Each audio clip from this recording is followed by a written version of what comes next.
Chapter 1 Prologue. The village hidden in the leaves, better known as Konoha and viewed as the strongest of the 5 great hidden villages, is a peaceful place. The Leaf Village is known for its will of fire, which emphasizes how important teamwork was. Many legends spawned due to the beliefs held in the will of fire, fighting for their village's sake with that ideal embedded in their hearts. On 1 October 10th, 6 years ago, the birth of one boy would be the beginning of a new legend. That boy is a young, blonde boy named Naruto. Naruto is not an ordinary boy though.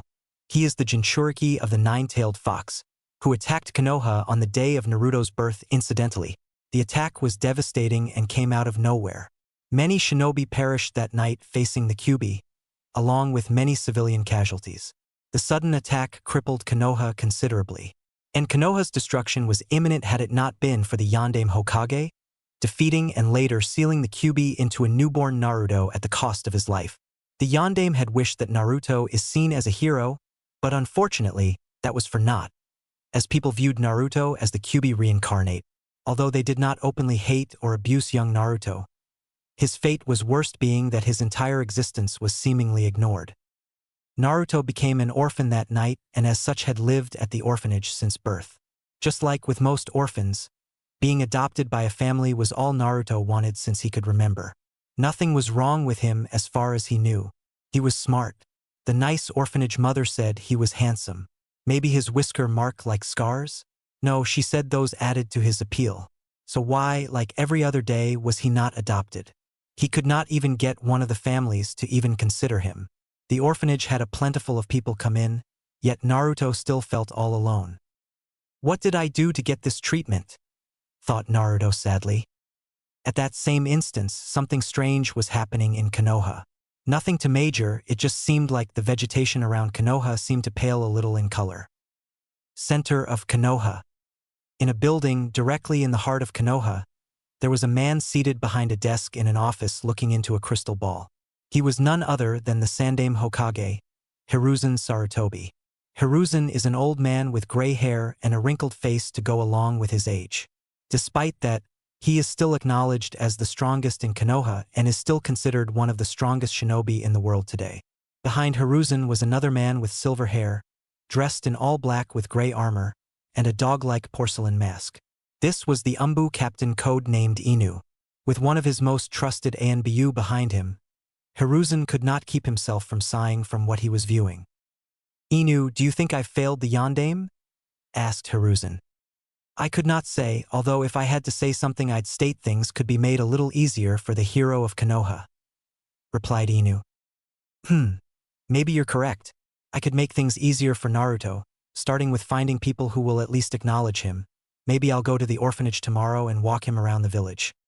"Sounds practical, Hokage-sama. I'm sure you will know what to do. If I may be dismissed." "Of course, have your report in later," said Hiruzen. Okay. Oh, by the way, is it me, or does Konoha not seem as green as earlier?" said Inu before he disappeared in a poof of smoke. It does, that's odd. It's not supposed to look like that. The only times I've seen it look like that was when Hashirama-sensei was sad over something. At times like the death of a ninja, but that was only due to his connection to nature via his Mokutan. "Could it be?" stated a slightly shocked Hiruzen. The next day. Today at the orphanage started like any other for Naruto. He woke up, used the bathroom, brushed his teeth, got dressed, and ate breakfast. Then Naruto headed to one of his favorite places, the library.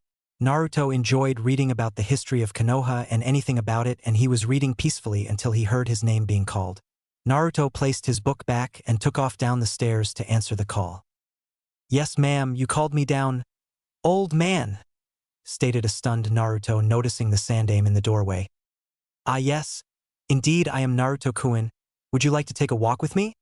said an amused Hiruzen as he smiled down at the ecstatic boy in front of him. "1 second, mother. Could I go with the Hokage for the day?" After an obvious yes from the woman, Naruto and the Hokage were off. The orphanage mother was proud that Naruto was polite enough, even in his shocked state, to still ask her permission despite the Hokage being in the room. As they were walking around Konoha, the Hokage decided to ask Naruto a few questions. "Naruto-kun, how have you been? I haven't seen you for a while. I've been okay, Gigi, everything's fine, Naruto said, trying to mask his sadness from Hiruzen. Really? Are you sure you're okay? You haven't been feeling a little down as of late? Feeling lonely over how people seem to ignore you? Naruto stared bug-eyed at the Hokage. How did you know? I am the Hokage. I make it a point to know. How about you tell me over some lunch, Have you heard of a place called Ichiraku's? Sure, why not, and what's an Ichiraku's? Several minutes later, Ichiraku's. This is the food of gods, stated Naruto as he happily devoured his third bowl of the heavenly food called ramen. Not feeling at all depressed anymore from his earlier story to the Hokage of his lack of attention from the Konoha populace. Indeed, it is Naruto. Ichiraku's has the best ramen in all the land of fire, possibly the world. And you are always welcome here, said Tuchi, the owner of Ichiraku's. I can Ji-san? Always? Asked Naruto, who stopped eating, awaiting a response. Before Tuchi could answer, though, his young 10-year-old daughter, I am, answered first as she came around from behind the counter. Of course, Naruto-kun. I'll always be here for you. We could be best friends, huh? As she hugged Naruto around the neck. Naruto became shocked. The girl he just met wanted to become his friend, his best friend. Then he almost had a heart attack when she hugged him. It was his first hug from someone other than the Hokage, and he couldn't remember being happier. His first friend his age, Naruto felt immediate happiness. At that point, the Hokage, who was happy at the scene, decided to ask another question. Hey Naruto-kun, do you still want to become a ninja?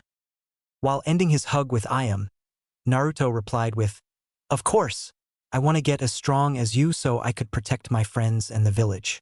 That way everyone will have to acknowledge me. Maybe I'll become Hokage so you can go back to your retirement home. After a round of chuckling from everyone, the Hokage said, We'll see about getting you some training. We'll even get you an apartment close to my office so you can come to see me anytime. How does that sound? Naruto didn't answer, but due to the tearful face and the immediate hug Hiruzen was given, it was more of enough of an answer. This was the happiest moment of Naruto's young life. He was going to become a ninja, what he always wanted. As this was all going on, Konoha's plant life seemed to come alive. Trees grew seemingly immediately.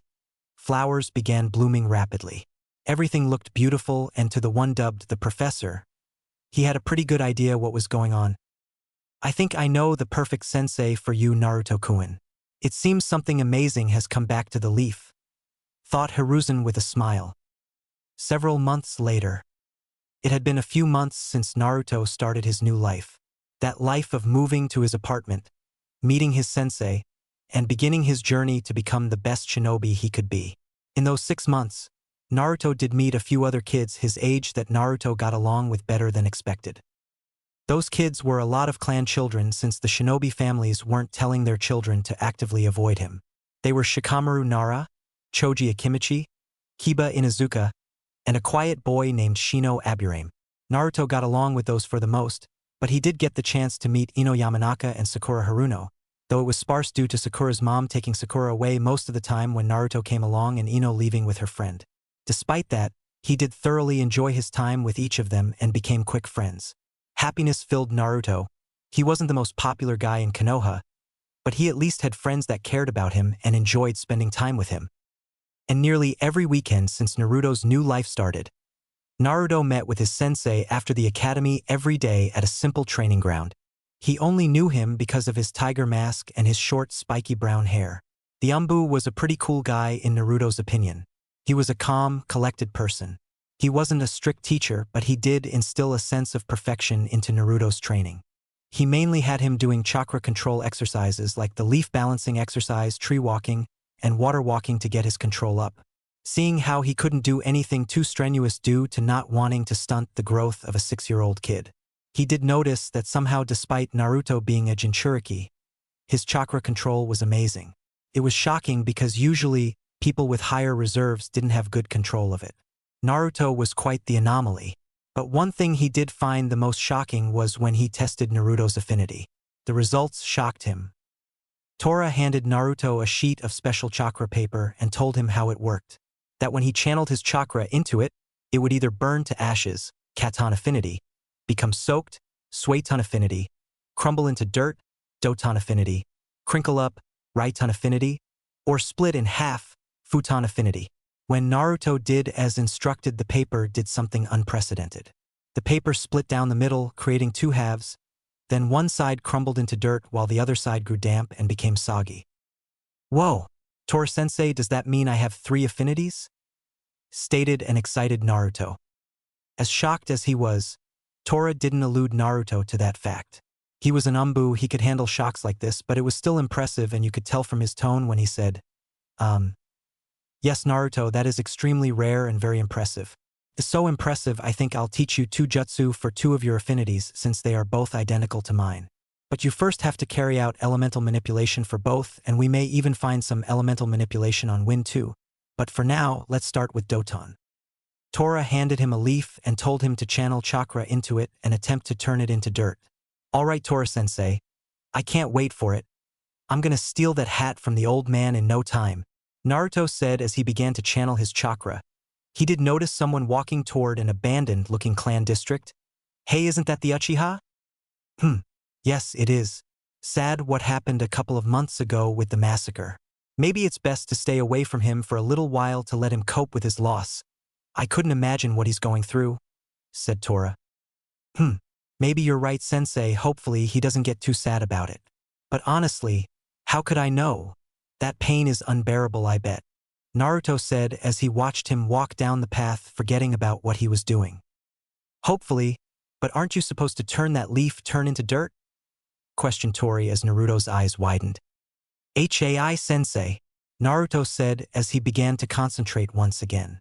He continued doing this for a few hours, making minimal progress, but progressed nonetheless until his sensei told him he had to leave. He did leave him with instructions to continue with his chakra control exercises and to keep at the leaf in his spare time. With that, he disappeared in a shunshin. That left Naruto to his own devices. Deciding that it was still too early to head home, Naruto went to the park to see if his friends were there. Hokage's office. While Naruto was hanging at the park, Tora arrived at the Hokage's office to give his report on Naruto's progress. Tora began with, Naruto still surprises me. Despite having enormous chakra reserves, he still maintains amazing control over his chakra. It's quite unbelievable. But that wasn't the biggest surprise of the day. Normally these reports had little merit since Naruto was just beginning his journey and did not do anything of too much substance since he was still underage. But due to the last thing his Umbu said, he was interested in hearing it. Please tell me what it is, asked Hiruzen. It was hard to keep the smirk off his face as he stated. I tested Naruto's elemental affinity today with chakra paper. I found out that Naruto has 3 chakra natures. Upon noticing the Hokage's dropped jaw, thrilled that he was able to tell him that info, he continued with, those 3 are wind, water, and earth. After a few moments of still being stunned, the Hokage stated, it seems Naruto-kun is blessed with amazing abilities. You remember when we found out he was a censor? Flashback. Now Naruto-kun, are you ready to meet your sensei and begin your training? Asked the Hokage. Naruto closed the door to his apartment as he said excitedly, yes, I can't wait to become the best. With that, Naruto and the Hokage headed to a training ground located 15 minutes away from his apartment. They sat and talked for a few moments until Naruto abruptly stopped mid-sentence and looked to his left. A few seconds later, an Umbu in a tiger mask appeared in a swirl of leaves. The Hokage noticed this and asked Naruto how he knew the Umbu would arrive right there. What Naruto said shocked him. I don't know, Gigi, I just kind of felt him coming and that was the direction he was coming from. I've always been able to do that, it's kind of weird. I also know what people are feeling too, said Naruto, unaware of what that meant exactly. That's the same as Mito-sama's negative emotion sensing, thought the Hokage. Well, Naruto, what are we both feeling at the moment then? Asked the Hokage. Gigi, you feel proud and tired. And the man with the tiger mask is feeling a little anxious and kind of excited, said Naruto. A quick nod from the Umbu. The Hokage said, Naruto, it seems you're a censor with abilities I've seen in only one person. With a look of excitement, Naruto questioned, Who? And is it that good? Mito Uzumaki. She was the wife of the Shodaime Hokage. Before you ask, I'm not sure if you're related. I think your last names are just coincidental. And yes, Naruto, it is one of the most powerful sensor abilities recorded. And with that, you're bound to be an amazing shinobi. No one would be able to deceive you, quite powerful indeed. Yatta, I'll be the best shinobi in the world, said an overjoyed Naruto. Present, Konoha Park. While Tora was giving his report, Naruto had found his friends at the park. The whole gang was there, Shikamaru, Choji, Kiba, and Shino. They were all just doing nothing really when Naruto walked up and said hello. Hey Naruto, how are you man? Said an excited Kiba with a bark of greeting from Akamaru as well. I've been great, it must be cool coming from clans like all of you do, said Naruto. What do you mean and how do you know we are from clans? Said a curious Shikamaru as they never brought it up before. Naruto was too young to know about clans, right? Well, while at the orphanage, I did a lot of reading about the history of Konoha and it gave a detailed explanation of the more prominent clans of Konoha. Like the Nara clan that you come from Shikamaru, known for its use of shadows, producing geniuses, and it is part of the Ino-Shikacho combination. That Choji here is also a part of, he is from the Akimichi clan, whose physical prowess is unmatched with their expansion jutsu. I also heard they own a few restaurants around Konoha. Kiba here is from the Inuzuka clan, known for their tracking ability and amazing taijutsu abilities. Also for the tag team of them and their partners like Akamaru there. And finally Shino from the Aburame clan, who specializes in tracking and the capturing of their enemies. They use bugs in almost all of their jutsus and they are quite formidable in battle due to those bugs and their logic in formulating plans. Explained Naruto. At the end of his explanation, the group of 4 had varied reactions. Choji was happy that Naruto didn't talk about his weight. Kiba was happy that Naruto knew the Inuzukas were amazing. Shino gave a quiet nod of agreement, while Shikamaru was trying to figure out the enigmatic Naruto. Sometimes he was a regular, goofy kid, but other times, Naruto had moments where he seemed like a ninja due to his knowledge and movements at times. But before he could say anything to find out more, Naruto had seemed to take off with Kiba in a race during his moment of thinking. Oh well, he had ample time to figure him out, why worry about it now, plus those clouds look appealing to him. Hokage's office. Well, at least Naruto's life has become better, wouldn't you say? Asked Hiruzen to no one in particular as he watched the scene from his crystal ball. From the window, the dog mask Umbu appeared. Yes, he seems happier and I'm glad for it. Am I still going to be his sensei when he graduates? Responded Inu. If all goes as planned, he'll be on the same team as Uchiha Sasuke so that you can teach them both. Minato, your sensei's legacy, and the last remaining loyal heir of the Uchiha clan. I couldn't find a better teacher and watcher of those two if I got to create him from scratch. But Naruto will continue to work with Tora, allowing you more time to focus on Sasuke and their third member. With that, Inu gestured a hand over his left eye. Sounds like a good plan. Well, if that is all, I'm off. Until next time, Hokage-sama. Bye Inu, I'll see you later, said the Hokage as he stood up and looked out over his village. While overlooking his beautiful village, Hiruzen couldn't help but think, I can't wait to see what the future holds for the Leaf Village. I'm sure it'll be one that'll go down in the history books. Chapter 2, Revelations.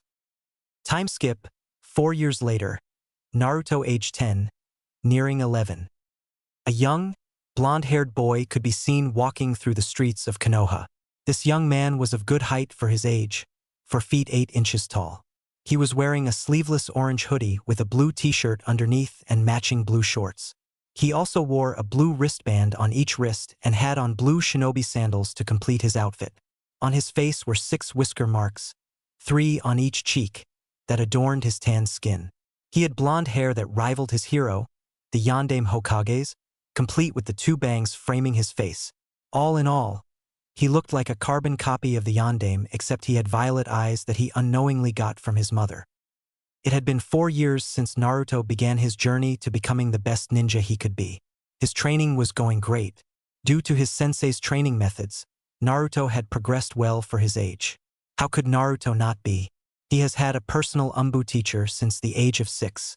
When asked what he wanted to specialize in, Naruto told his sensei that being a well-rounded shinobi with abilities not lacking in any of the major categories was his goal. Being the best shinobi possible was the true goal, and Tora knew deep down that ninjutsu would become his favorite and the shinobi skill Naruto would be best at. Naruto had learned that he had enormous chakra reserves for a boy his age and frankly for anyone of any age. Mostly due to the fox in his belly and the intricate seal placed on him that slowly siphoned off the Kyuubi's chakra to mix into his own. Normally, when a person has a large chakra reserve, they would have terrible control over it due to the amount of chakra they have. Naruto was weird in that his control over his chakra was impressive, way too impressive for someone with his chakra level. It seemed he had luck on his side for both sides of the coin being dealt his way without any of their drawbacks. Naruto-sensei had, from day one, drilled into him how to better use shuriken and kunai. Tora taught Naruto how to throw them accurately, and how to throw them with speed and power. Even though he wasn't the most precise of shinobi, he could still hit a bullseye 8 out of 10 times with relative ease. After Naruto's 7th birthday, his sensei started to put him through physical exercises, still nothing that would halt the growth of his body. He had been given a workout to do and training weights to put on to build up his body. Naruto focused on speed as his main physical attribute. Naruto remembered reading in a book that the fastest shinobi is usually the winning shinobi. Plus, the Yondaime was one of the fastest ninjas in history and he wanted to surpass him. So Naruto mainly worked on being quicker than his opponents. That's not to say his attacks lacked any power behind them. Naruto's progress in taijutsu was minimal, that being due to his teacher not being proficient in it since Tora was a ninjutsu specialist. So Naruto had only learned the katas for the basic academy style taught in the academy. Despite that though, Naruto found ways to stress his abilities better and added his mix to the style. That's what the academy style is for, just a basic set of katas that are malleable enough to change and suit one person better. Naruto could keep up with nearly any, if not all, genin at this point if it came down to a taijutsu fight, and he still had 3 more years until he became one. Naruto's progress in genjutsu was kind of SOSO. Naruto hadn't been able to use any of the genjutsu taught to him by his sensei. Yet, he can detect them pretty easily up to most B ranks. Naruto could even break them with ease due to the enormity and potency of his chakra. Because Naruto's chakra had a presence alone. They discovered it when he first unlocked it. As the chakra came bursting out, Naruto created a small circle of spiderweb cracks in the ground beneath him. Naruto did not have any genjutsu in his repertoire yet, but he was certain by the time he graduated, he'd be able to use the few he got tasked with learning. Naruto truly shined in ninjutsu. He was a genius in the art.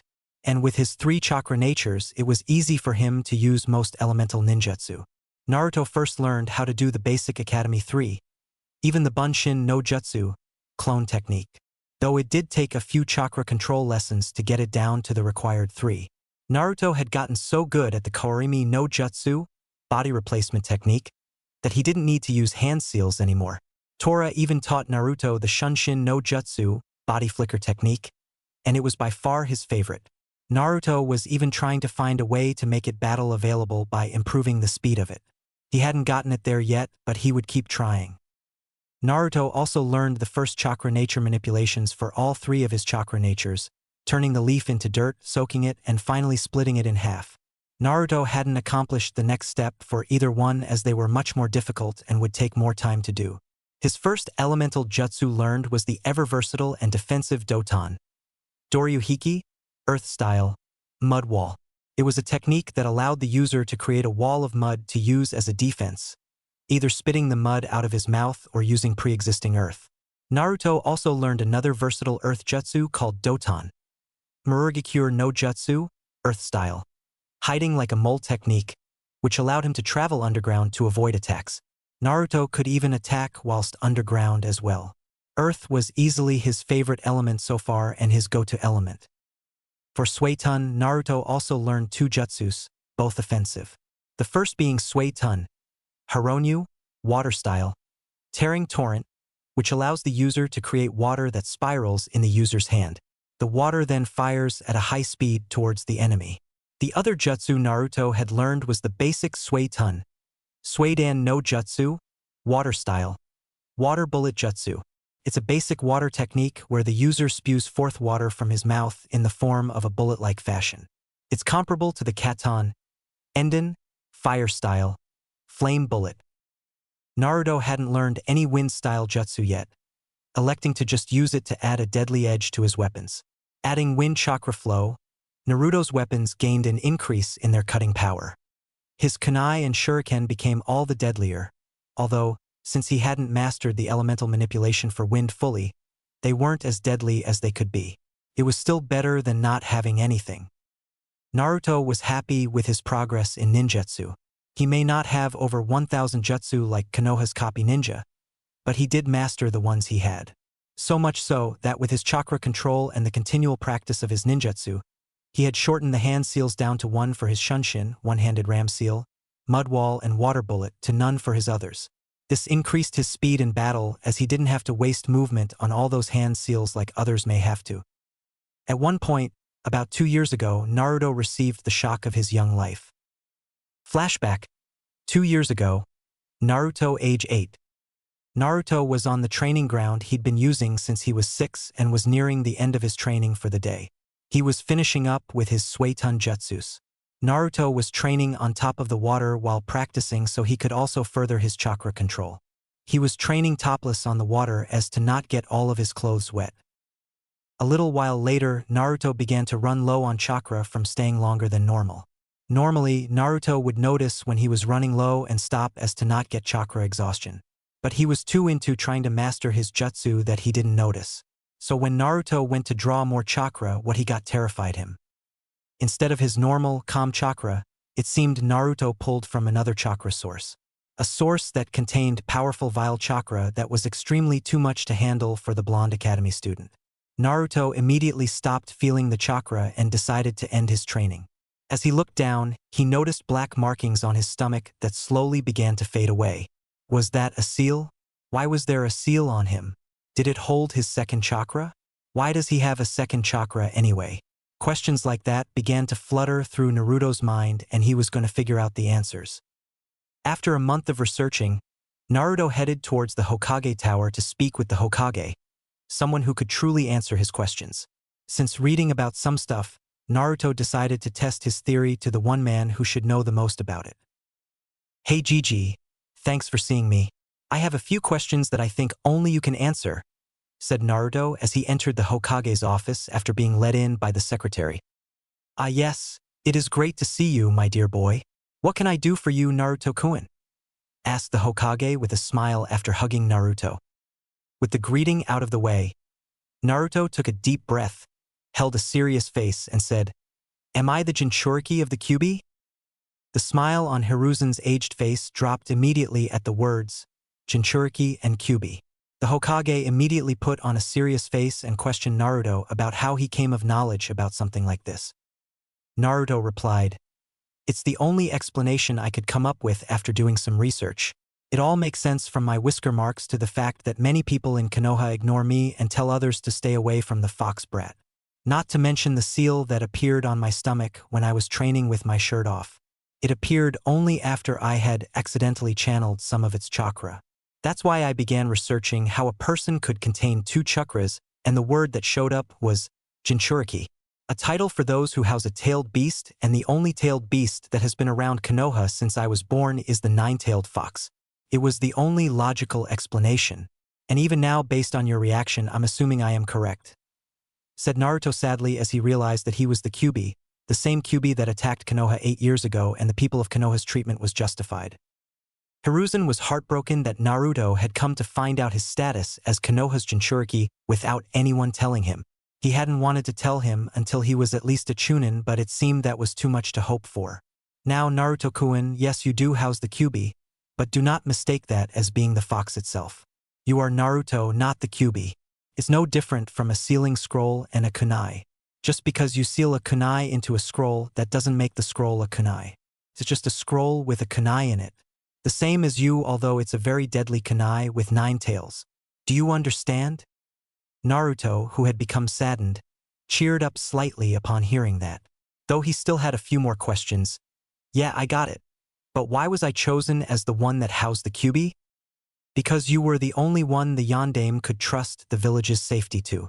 You were a hero ever since birth, as you protect Konoha more than any other person, including me with being our Jinchuriki.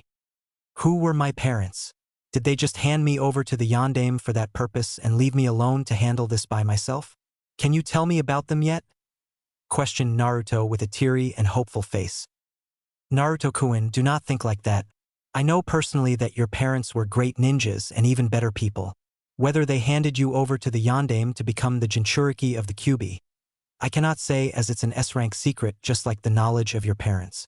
You are a precious Jinchuriki, and knowledge of your heritage could be harmful to Konoha in the long run. So it's being kept secret from everyone, even you. However, I can tell you that they fought valiantly in keeping the fox from assaulting the village, in that they gave their lives protecting it. They were both exemplary shinobi and even better friends. And like I said before, I can't give you information about them. Your parents had a lot of enemies, and it would be unwise to have it somehow get out. Other villages may find out and want to attack Konoha just to get rid of you," said the Hokage with a stern face that left no room for argument. "But I promise, when you're strong enough, you'll find out their names. Is that a deal?" "Ah, they must have been awesome to have that many enemies and to give birth to the future greatest ninja ever. I can't wait for the day I get to find out who they are. I'm gonna hold you to your promise, old man," said a now motivated Naruto. "One last question. Can we go see the sunset from the top of the Hokage mountain?" asked a now puppy-eyed Naruto. The Hokage said nothing as a smile came to his face. He placed one hand on Naruto's shoulder, and they were off in a shunshin to the top of the yondaime's head. As they were watching the sunset, they couldn't help but notice how beautiful the village looked at the moment. They sat in relative silence until Naruto spoke up suddenly. "I want to protect this peace," said Naruto in a low tone, so low that the Hokage barely heard him. "You want to do what, Naruto-kun?" "I want to protect this peace, this beautiful moment, and how happy I can sense the village is. I want to protect it. I want to do everything in my power to keep this place like this. That's why I will be the Hokage, to keep this village safe. No matter what, I will protect my home and anyone who tries to harm it. Whether they are my comrade, friend, or even my parent, I will show no mercy to them in defending it. Then I'll be able to show everyone that I'm Naruto, not the Kyuubi. Then everyone will have to acknowledge me and start treating me like somebody important. I will become the Hokage, and that's a promise. And I never go back on my word. That's my ninja way," spoke a highly passionate Naruto. The Hokage couldn't speak as he saw the face of the Shodai appear in Naruto's place during his speech. Naruto had just invoked in him the same amount of passion he had when Hashirama told him what it was to become the Hokage. It was incredible to see. The will of fire burned brightest in this 8-year-old child, and he couldn't keep the smile off his aged face. "Indeed you will, Naruto, indeed you will," thought Hiruzen to himself, and he finished watching the sunset with Naruto. Flashback end.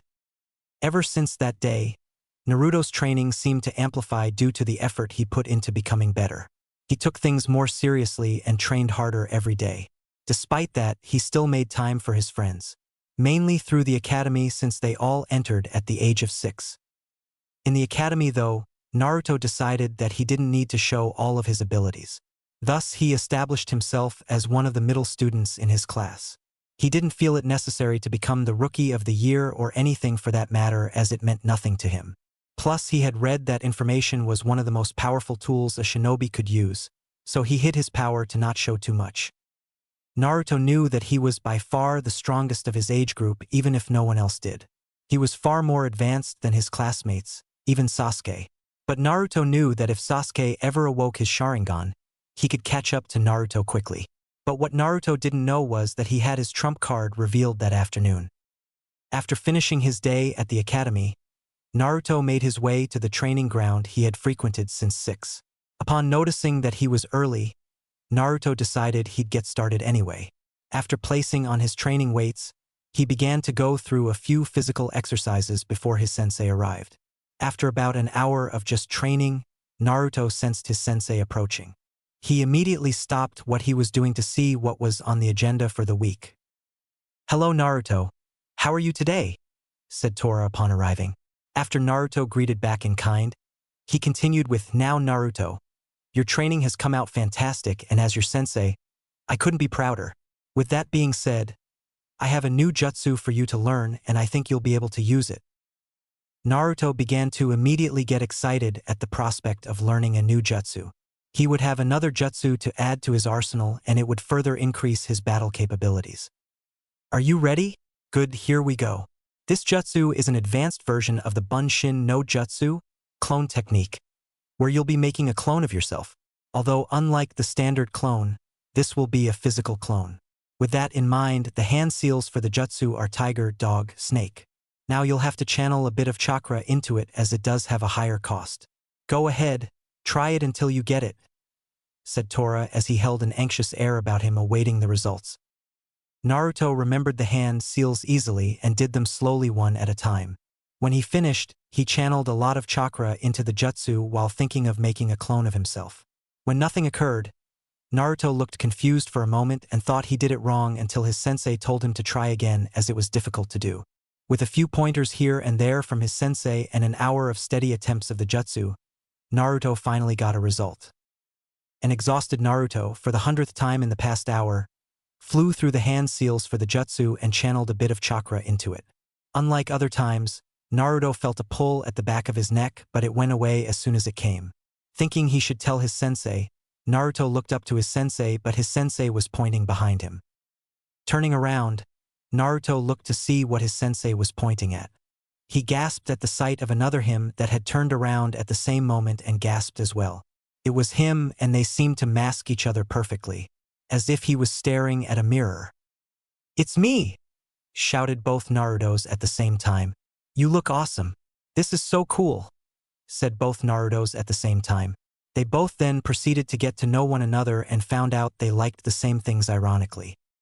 An amused Tora looked at the sight of Naruto and his interaction with his clone, but when they started talking about ramen, he thought it had gone far enough. Naruto? Naruto? Naruto. Both Narutos got scared at the sight of their sensei having that creepy ghost teller light cast upon him. They were wondering where he pulled that flashlight from to get such lighting. Now Naruto, you don't realize that what you have just done has only been accomplished by 2 people in the history of Konoha. Making a clone of myself? I've seen other people make clones of themselves all the time. How could only 2 people have done it? Questioned one of the Narutos since he thought it was a bunch of bull. Tora chuckled a little as he said, "Naruto, that clone jutsu you used is the Moku Bunshin no Jutsu, wood clone technique. It's a solid clone of oneself made of wood. It can only be accomplished by those that have the Kekkei Genkai made famous by the Shodaime Hokage, Mokuton." At this, both Naruto's jaws hit the floor. This news surprised them since they knew all about the bloodline, having seen it in many books. The ability to convert one's chakra into life. Naruto was truly happy that he was connected to someone in some way, and a Hokage to boot. With this bloodline, it meant Naruto's lineage stemmed from the first Hokage. He was a Senju. He had a clan, family. Naruto and his clone then proceeded to start celebrating together, completely forgetting their earlier exhaustion. Does that mean I'm a Senju sensei? It's the only way, right? Bloodlines can only be passed down to those only with the same blood, right? After receiving a nod from his sensei, Naruto continued in his moment of euphoria with dances and the whistling of a tune. He was Senju Naruto. He was going to put the Senju clan crest on his back and wear it proudly. Throughout Naruto's jumps for joy, he didn't notice the garden of flowers that would spring up underneath him every time he landed as they were responding to his happiness. Even though Tora was happy for the new Senju, he still noticed a few flaws in Naruto's jutsu, and as a sort of a perfectionist, he pointed them out. "Naruto, you did make a wood clone of yourself, but it's not perfect." After seeing both Naruto's confused looks, Tora elaborated, "Well, first off, your clone looks like a puppet. That's not supposed to happen. Secondly, his arm is reminiscent of tree bark. Definitely not supposed to happen. And thirdly, he's not even the same height as you. The clone must be the same.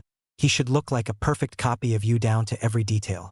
Just like a transformation, if it's not done properly, the enemy will immediately see through the rows and use that to their advantage." After a nod of agreement from Naruto, Tora began to say goodbye for the week. "Now that you have a new jutsu, I want you to practice making it perfect for the week along with the other exercises you normally do. When you complete the jutsu, I'll show you another Mokuton jutsu to add to your list. Now I'm off to have a chat with Hokage-sama, so I will see you later." Oh, and Naruto, the Senju clan is a feared clan on equal par with the Uchiha clan, especially Hashirama because of his Mokuton abilities. So for now, refrain from telling or showing anyone your Mokuton as it could lead to dire consequences. Got it. After another nod from Naruto, Tora bid him farewell and whisked away to meet with the Hokage. Hokage Tower. The Hokage had been spying on Naruto the entire time through his crystal ball, and as Tora came out of his floorboard said, "So Naruto-kun has the Mokuton I see?" said the Hokage with a knowing smile. "You don't seem at all surprised by that news, Hokage-sama. Did you know he had it all along even before you asked me to test it?" Hiruzen ended watching Naruto as he took a drag from his pipe. After blowing out the smoke, he stated, "I've had my suspicions for a while. When Naruto was 6 years old, I noticed that when he was sad, the vegetation around Konoha would dim slightly, and when he was happy, it would be abuzz with life and grow exponentially more vibrant. I had only seen that in one other person, that person being Hashirama-sensei. And that was only because of his connection to nature via his Mokuton. So I had always believed he would be able to use it. I just wanted to wait till he was mature enough to know not to blab it out for the world to know. Why do you think I chose you to train him? There's no one better to help him learn how to harness his bloodline better than you." Of course, Hokage-sama, that seemed like the best option, and I am the most inclined to teach Naruto about his Mokuton. I will teach him all I can about it in the coming years before his graduation and team placement under his sensei. Also, Naruto has decided he wants to use the Senju surname to honor his connection to Hashirama. He reasoned that being able to use Hashirama's abilities must make him a part of his family, so he wanted to use his clan's name as his own. Of course he can. I'm sure Tsunade-chan would want to hear of this since she used to be the last remaining Senju, though it is hard to get in touch with her these days ever since she left the village, replied Hiruzen. Yes, indeed. I'm sure she would enjoy knowing that she has family left. Maybe it'd be enough to get her to return. We can only hope. If that is all, Hokage-sama? Asked Tora as he began to sink back into the floor. Yes, of course, until next week, said Hiruzen as he took another drag from his pipe. Things are looking up around here. I hope it's not bad, allowing Naruto usage of that last name. I'll be able to handle anything. Today has been good. Thought the old Hokage, but he immediately regretted that thought as he saw his secretary come in with a huge stack of paperwork. I just had to think that, bring it on paperwork. The next day. On another beautiful day in Konoha, we find Naruto headed to the academy. Naruto was running a little late as had a long day yesterday. From revealing his bloodline to Tora, to his name change, to even the long process of putting the Senju clan emblem on the back of his hooded jacket. He soon arrived and knocked on the door to his class. After a moment, a voice was heard saying, "Come in." Naruto then strolled into class. As he walked in, he saw his teacher, Irika Umino, staring at him intently. Irika was a man of average height and build. He had black hair that he kept in a ponytail and a horizontal scar across his nose. He wore the standard Chunin outfit of Konoha, complete with a blue headband tied around his forehead. Irika is a kind-hearted man. Despite that though, upon first seeing Naruto treated him with indifference like most. But after a while, Irika became more friendly towards Naruto after seeing his interactions with his friends and talking to him himself. Despite Naruto becoming his favorite student, Irika still took no favoritism as he was ready to scold Naruto for his tardy. Naruto, why are you 15 minutes late to class today? Sorry, Irika-sensei. I had a crazy day yesterday. I found out I'm from a clan, said Naruto. Naruto was not the most popular kid in school, but everyone that got to know the gentle boy knew how amazing a person he was. They also knew that Naruto was a clanless orphan. So when he stated that he was from a clan, everyone's attention glued onto him as to find out which one. Upon noticing the looks from everyone, Naruto decided to elaborate as he turned around to show off his clan crest before speaking. I'm a member of the Senju clan. From now on, just call me Naruto Senju. Normally such an announcement would be ludicrous, but the sealed note from the Hokage with approval lessened the doubts to nil. Irika read the note and told the class that the Hokage himself acknowledged Naruto's belonging to the clan. Immediately when Irika said Naruto was a Senju, the classroom was abuzz with commotion. The Senju clan was the strongest in Konoha. Naruto's a Senju? Damn, he just got hotter. Troublesome. Amid all the commotion, Irika fainted upon hearing the shocking news from Naruto. Sasuke becomes slightly interested in Naruto. Sasuke knows all about the history of his clan and the Senju clan and the rivalry between Hashirama and Madara. Once Irika got up from his dazed state and settled down the class, it was time for taijutsu sparring. After a few fights and a give-up from Shikamaru, it came as no surprise that Naruto would be challenged by Sasuke, which he accepted. Thus we have it, Uchiha versus Senju. Of course, everyone's eyes became glued to the spar. Sasuke got into the Uchiha clan's interceptor fist as Naruto took up his slightly modified academy stance. With a quick shout of Hajime, the battle was on. Despite the signal to start, neither Sasuke nor Naruto moved for about a minute. That changed when a leaf landed on the mat and both fighters took that as the signal to begin and sprinted at each other. Sasuke started with a few quick jabs attacking Naruto in different places but grew surprised when Naruto seemed to dodge them effortlessly. Upon seeing this, Sasuke decided to kick it up a notch and throw in kicks with his punches to catch Naruto off guard. But despite all those strikes, in the end, Naruto backflipped away from a kick without taking one hit. Sasuke couldn't believe it. With the spectators, Shikamaru Nara muttered a troublesome. Upon being questioned by Ino for why he said it, he decided to explain, "I knew Naruto was better than he let on. I had my suspicions since I first met him 4 years ago at the park. Plus, in all his other spars he would rarely get hit as well. It sometimes looked as if he let himself be hit. Even with that, they were only light grazes at best. He's way too good for any of us, including Sasuke at the moment." "How can that be? I thought Sasuke was the best in our class," asked a confused Ino. "Naruto is stronger than what he let be known. Why is he showing us his power now? Because he has a clan to represent," spoke Shino logically. "How can Naruto be stronger than Sasuke-kun? Sasuke-kun is the best," yelled Sakura, who got cheers of agreement from a few fangirls nearby. "Are you sure Naruto's that strong? He could just be getting lucky," asked a confused Kiba, who was slowly watching himself become third best in taijutsu. "It's too much work to explain it," said Shikamaru as he proceeded to lay down and close his eyes. "Lazy ass," thought everyone. Back to the spar. Sasuke had become increasingly frustrated at not being able to touch Naruto. As a result, his style got a little sloppy and Naruto took advantage. Sasuke threw a very predictable straightforward punch at Naruto and Naruto surprised him when he grabbed his wrist. Deciding that at least he and Naruto finally touched during the spar, Sasuke decided to continue pressing forward with a high kick to Naruto's chin. Just like his punch, his kick was also caught by Naruto. Sasuke barely caught Naruto's grin as he soon found himself on his back after a leg sweep from Naruto. Sasuke then felt a kick in the ribs from Naruto that sent him skidding across the mat a few feet. Gasps were heard at the quick display of prowess from Naruto. Naruto handled Sasuke in their last exchange and frankly the spar. But Sasuke wasn't done. After catching his breath, he quickly got up and elected to come in with a faint left hook that disguised a knee strike to Naruto's gut. But it was all for naught as he was on the receiving end of a vicious elbow to his knee from Naruto that placed his leg right back down. Then Sasuke felt the quickest 2 punches he had ever received since joining the academy.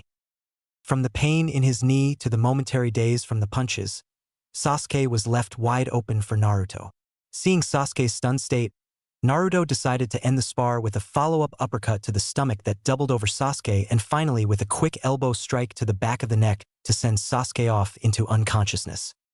Everyone became shocked at the display because up until that point, Naruto never showed that level of skill before. He was good, but it was always believed that Sasuke was the best. Not after that brutal and quick defeat. Naruto was incredible and was now being shown in a new light. It seemed there was more to the kind boy they had come to know. What Naruto didn't know was that the ass-kicking he handed Sasuke just now would be the spark he needed to activate his Sharingan. Sasuke had his Sharingan since he was 6 years old from the massacre of his clan. He just needed enough of a catalyst to make them spring forth again. And that was more than enough. Now Sasuke would train harder than ever, not to kill Itachi, but to get on the same level as Senju Naruto. And with his Sharingan now activated, he was going to try to close that gap. Later that day, when the academy closed that day, since it was one of Naruto's off days for training, he decided to head to his favorite restaurant, Ichiraku's. He wanted to catch up with his first friends outside of the Hokage and devour his weekly ramen. As Naruto pushed back the flap of the restaurant, he yelled, "Hey old man! One large miso ramen please." "Ah, Naruto, how is my favorite customer doing these days?" "You look well," said Tucci as he began to make Naruto's dish. "Old man, I feel great. I learned something about myself the other day. Something big." As Tucci finished Naruto's ramen, he handed it off to Ayam, who asked, "And what would that be, Naruto-kun?" "First off, Ayam-chan, did I ever tell you that having a beautiful girl, like yourself, bring me ramen is probably the most amazing thing I've ever seen? It's like a dream, really?" said Naruto as he began to slurp his noodles, unaware of Ayam's blushing face. "Hehe, thank you, Naruto-kun. Now tell us about your big news," said Ayam as she fought down her blush. "Oh right," said Naruto as he had somehow gotten to his second bowl of ramen. "Where did he get that second bowl from?" "Yesterday, I found out that I am a part of a clan, the Senju clan. Can you believe it? Naruto Senju, future Hokage of Konoha and ramen connoisseur. Believe it." Both Ayam and Tucci froze at Naruto's declaration. Senju, as in Hashirama and Tobirama, the first two Hokages. Senju? Their Naruto, the same Naruto they had met only 4 years ago. They were so into their thoughts that they didn't register when Naruto said goodbye to them after finishing his third bowl of ramen. Wait, his third bowl? When did he get 3 bowls of ramen? Ayam only brought 1. Sometime later, as Naruto was walking home, he happened to overhear a civilian say something that put a smile on his face. "Did you hear, that kid is a Senju, and I heard he defeated the Uchiha prodigy with ease today. Maybe that boy is not the demon fox. Maybe he is just a kid. For him to beat the Uchiha kid, that must make him a genius as well, right? To be from the famed Senju clan, he could be. I don't want to get ahead of myself, so I'll just wait until I hear more about him." Overhearing that conversation, Naruto couldn't help but be happy. The process of getting Konoha to see him as him was starting. It was only one person today, but everyone had to start somewhere, right? Chapter 3, Genin. Time skip, 3 years later. Naruto age 13, nearing 14. Today was the day. Naruto would finally become a shinobi of Konoha. Prepared Naruto was ready for the Genin exam today. It had been a journey that started with him crying into the Hokage's robes when he was 6 up to this very moment now. And boy, Naruto was feeling good. Naruto had grown to a nice height of 5 feet 4 inches tall. He even changed his wardrobe due to him becoming an actual shinobi today. Naruto wore a black, unzipped tracksuit with 3 orange stripes on each sleeve with a mesh shirt on underneath. To finish his outfit, he wore black pants and black sandals. His hair was still identical to the Yandame's, and his face matured more to show his age. Naruto had many good things going for him at this point. He was handsome, smart, and quite powerful for his age. His training was still progressing at a great rate. Naruto yielded incredible results over the years under the tutelage of Tora, his Umbu-sensei. Naruto felt on top of the world and was ready for whatever the shinobi world had in store for him. Naruto's chakra reserves only increased at this point. He could easily throw around jutsu after jutsu without feeling the usual effects of exhaustion like other ninjas. Naruto was a chakra monster, and it didn't help that his chakra control had only gotten better. It wasn't high enough to use something like Iryo ninjutsu, medical ninja techniques, which require precise chakra control, but it wasn't far off from it either. Naruto also found time to delve into fuinjutsu, sealing techniques. The Sandame was messing around with Naruto after Naruto claimed to want to surpass the Yandame. Hiruzen told him that since the Yandame was a sealing master and if Naruto wanted to truly surpass him, he'd have to become one as well. He didn't expect Naruto to ask him for lessons right after, but was sort of happy he did. They met twice a month since the Hokage was a busy man, but Naruto had done well. His handwriting had become perfect, well, at least good enough by fuinjutsu standards. There were 10 levels of fuinjutsu and Naruto was on level 2, which dealt with storage seals, and the efficiency of making them as a storage seal was one of the simplest seals. He had gotten it down to 45 seconds when making one and couldn't progress to the next level until he got it below 30 seconds. Due to his sensei's training regimen, Naruto honed the shinobi basics until he got them down to near perfection. His accuracy with using and throwing shuriken/kunai became second nature to him. He was now just as accurate on the run, blindfolded, or in midair as he was standing still. It was a perfect 10 of 10 on the bullseye. Naruto's taijutsu blossomed well along with his shuriken skills. Despite still only using his modified academy style, he was still formidable in it. His speed nearly doubled with all the exercises he did and the heavier training weights he was now using. Naruto learned to even add chakra to his strikes to make them slightly more powerful. Now it wasn't to the extreme of one of the famed Tsunade Senju punches, but it bolstered his attack strength. Tora had said that in a flat-out taijutsu fight, Naruto could best most Chunin at his current level. Genjutsu progressed nicely for Naruto as well. He finally got down the 2 genjutsu his sensei taught him. One of those being Megan, Jigakukoka no Jutsu, demonic illusion, descending hell technique, which creates the illusion of a huge fireball falling from the sky toward the target. It is only a C rank and pretty easy to spot and dispel. His second genjutsu was more effective than his first one, the Nihon Shoja no Jutsu, Temple of Nirvana technique, which generates sleep-inducing, imaginary white feathers that upon being seen make the target fall into a tranquil state of slumber. When it comes to spotting genjutsu, Naruto had gotten better and his ability to break them had moved up to a few A ranks. He was fine with that at the moment. Like always, Naruto's ninjutsu progressed the most, so much so that he seemed like a specialist. Yet and still, Naruto managed to add a lot of new ninjutsu to his arsenal, though most were for his still hidden Mokutan. Naruto finally got his Shunshin no Jutsu, body flicker technique, battle ready. No leaves or smoke, just a simple after image. Couldn't catch keen-eyed or Chunin-level opponents off guard, but it was still something at least. On to his element progression. For Doton, Naruto added only one new jutsu to his list. That jutsu being the powerful Doton, Doryuden, Earth Style, Earth Dragon Bullet, which creates a mud dragon, which proceeds to rapid-fire mud bullets at a target. Naruto still favored Doton over Suiton and Futon and as such used them the most. For Suiton, Naruto added another B rank like his Earth Dragon. The Suiton, Suigaden, Water Fang Bullet, which creates a powerful liquid mass brought forth from the water as it becomes compacted and adds a spinning motion to increase damage. It was a great jutsu and one that attacked an opponent in a 360 around them with multiple rising fang-like water attacks. In Futon, Naruto finally learned a jutsu for his third element. It was simple but a great technique that would grow as Naruto grew. Futon, Daitapa, Wind Style, Great Breakthrough, was a technique that created a sudden gust of wind that with enough skill could become more than just a C-rank jutsu. This power depended entirely on the user. Since awakening his Mokutan, Naruto spent the most time getting better at it as it easily became his favorite element. Mokutan had the strength of earth and water's fluidity. It was the perfect element in Naruto's opinion, and Naruto soaked up as much on it as he could from his sensei as possible in the last 3 years. Naruto already knew the Moku Bunshin no Jutsu, would clone technique, and had finally perfected it.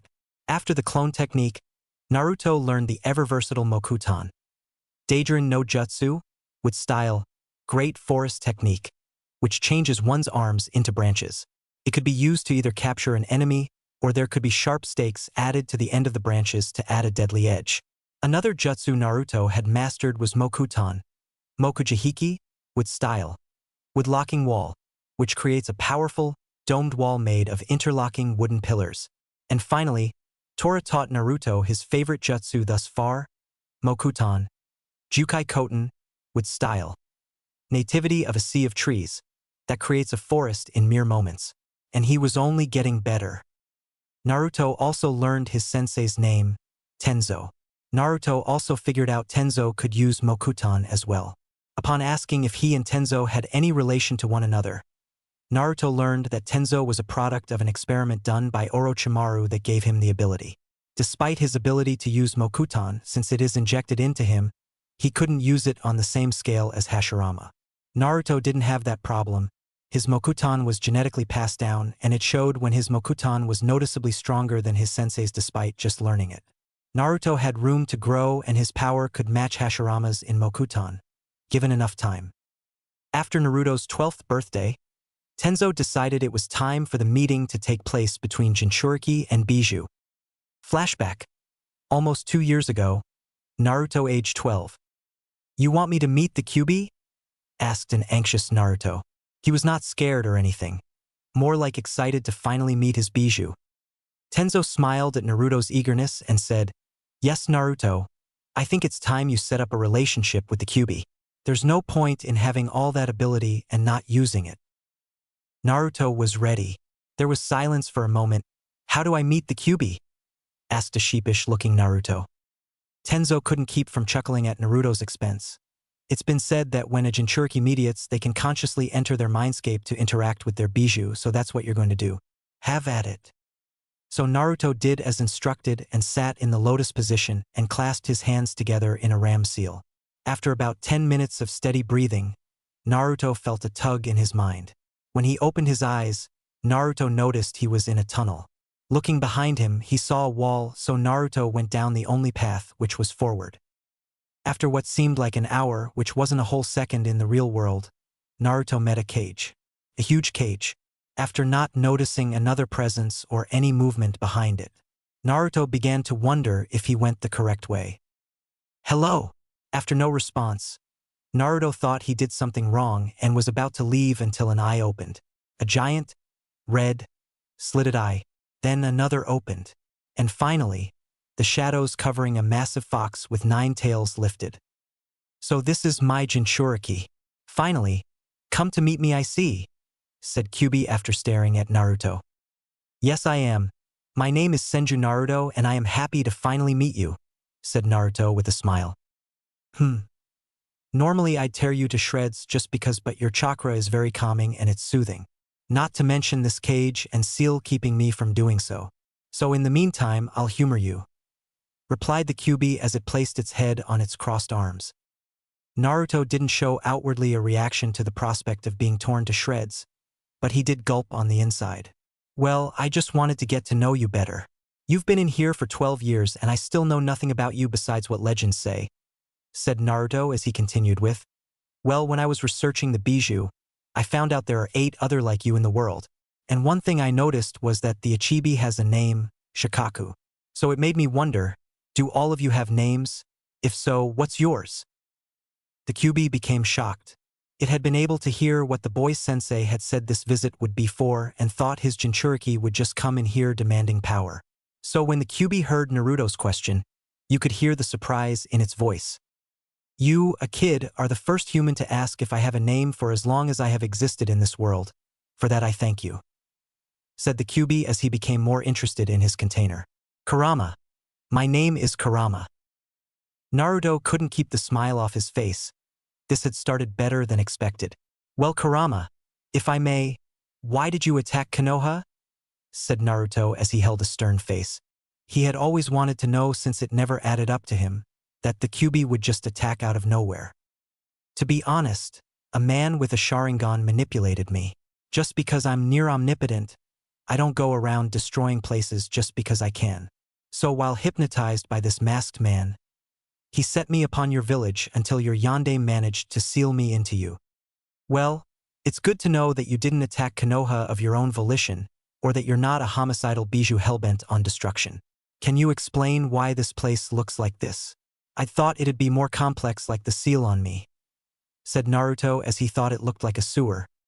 "It is not a sewer kit," said Kurama as Naruto looked shocked but then remembered. He was in his mind, so obviously his thoughts could be heard here. "And for why it looks like this I cannot say, though it is cozier in here with your Mokuton-infused chakra circulating throughout this place, permeating the air here. Well, as long as you're comfortable, then I'm okay with it. Now, down to the nitty-gritty of why I'm here. My sensei sent me in here to somehow find a way to gain access to your chakra. I figured we could become partners. You do realize that with your Kekai Genkai you could just steal my chakra at will, right? Yet you still ask me to use it?" asked a confused Kurama. "I wouldn't like it if someone just stole my chakra. I'd want them to ask permission, and you know the golden rule.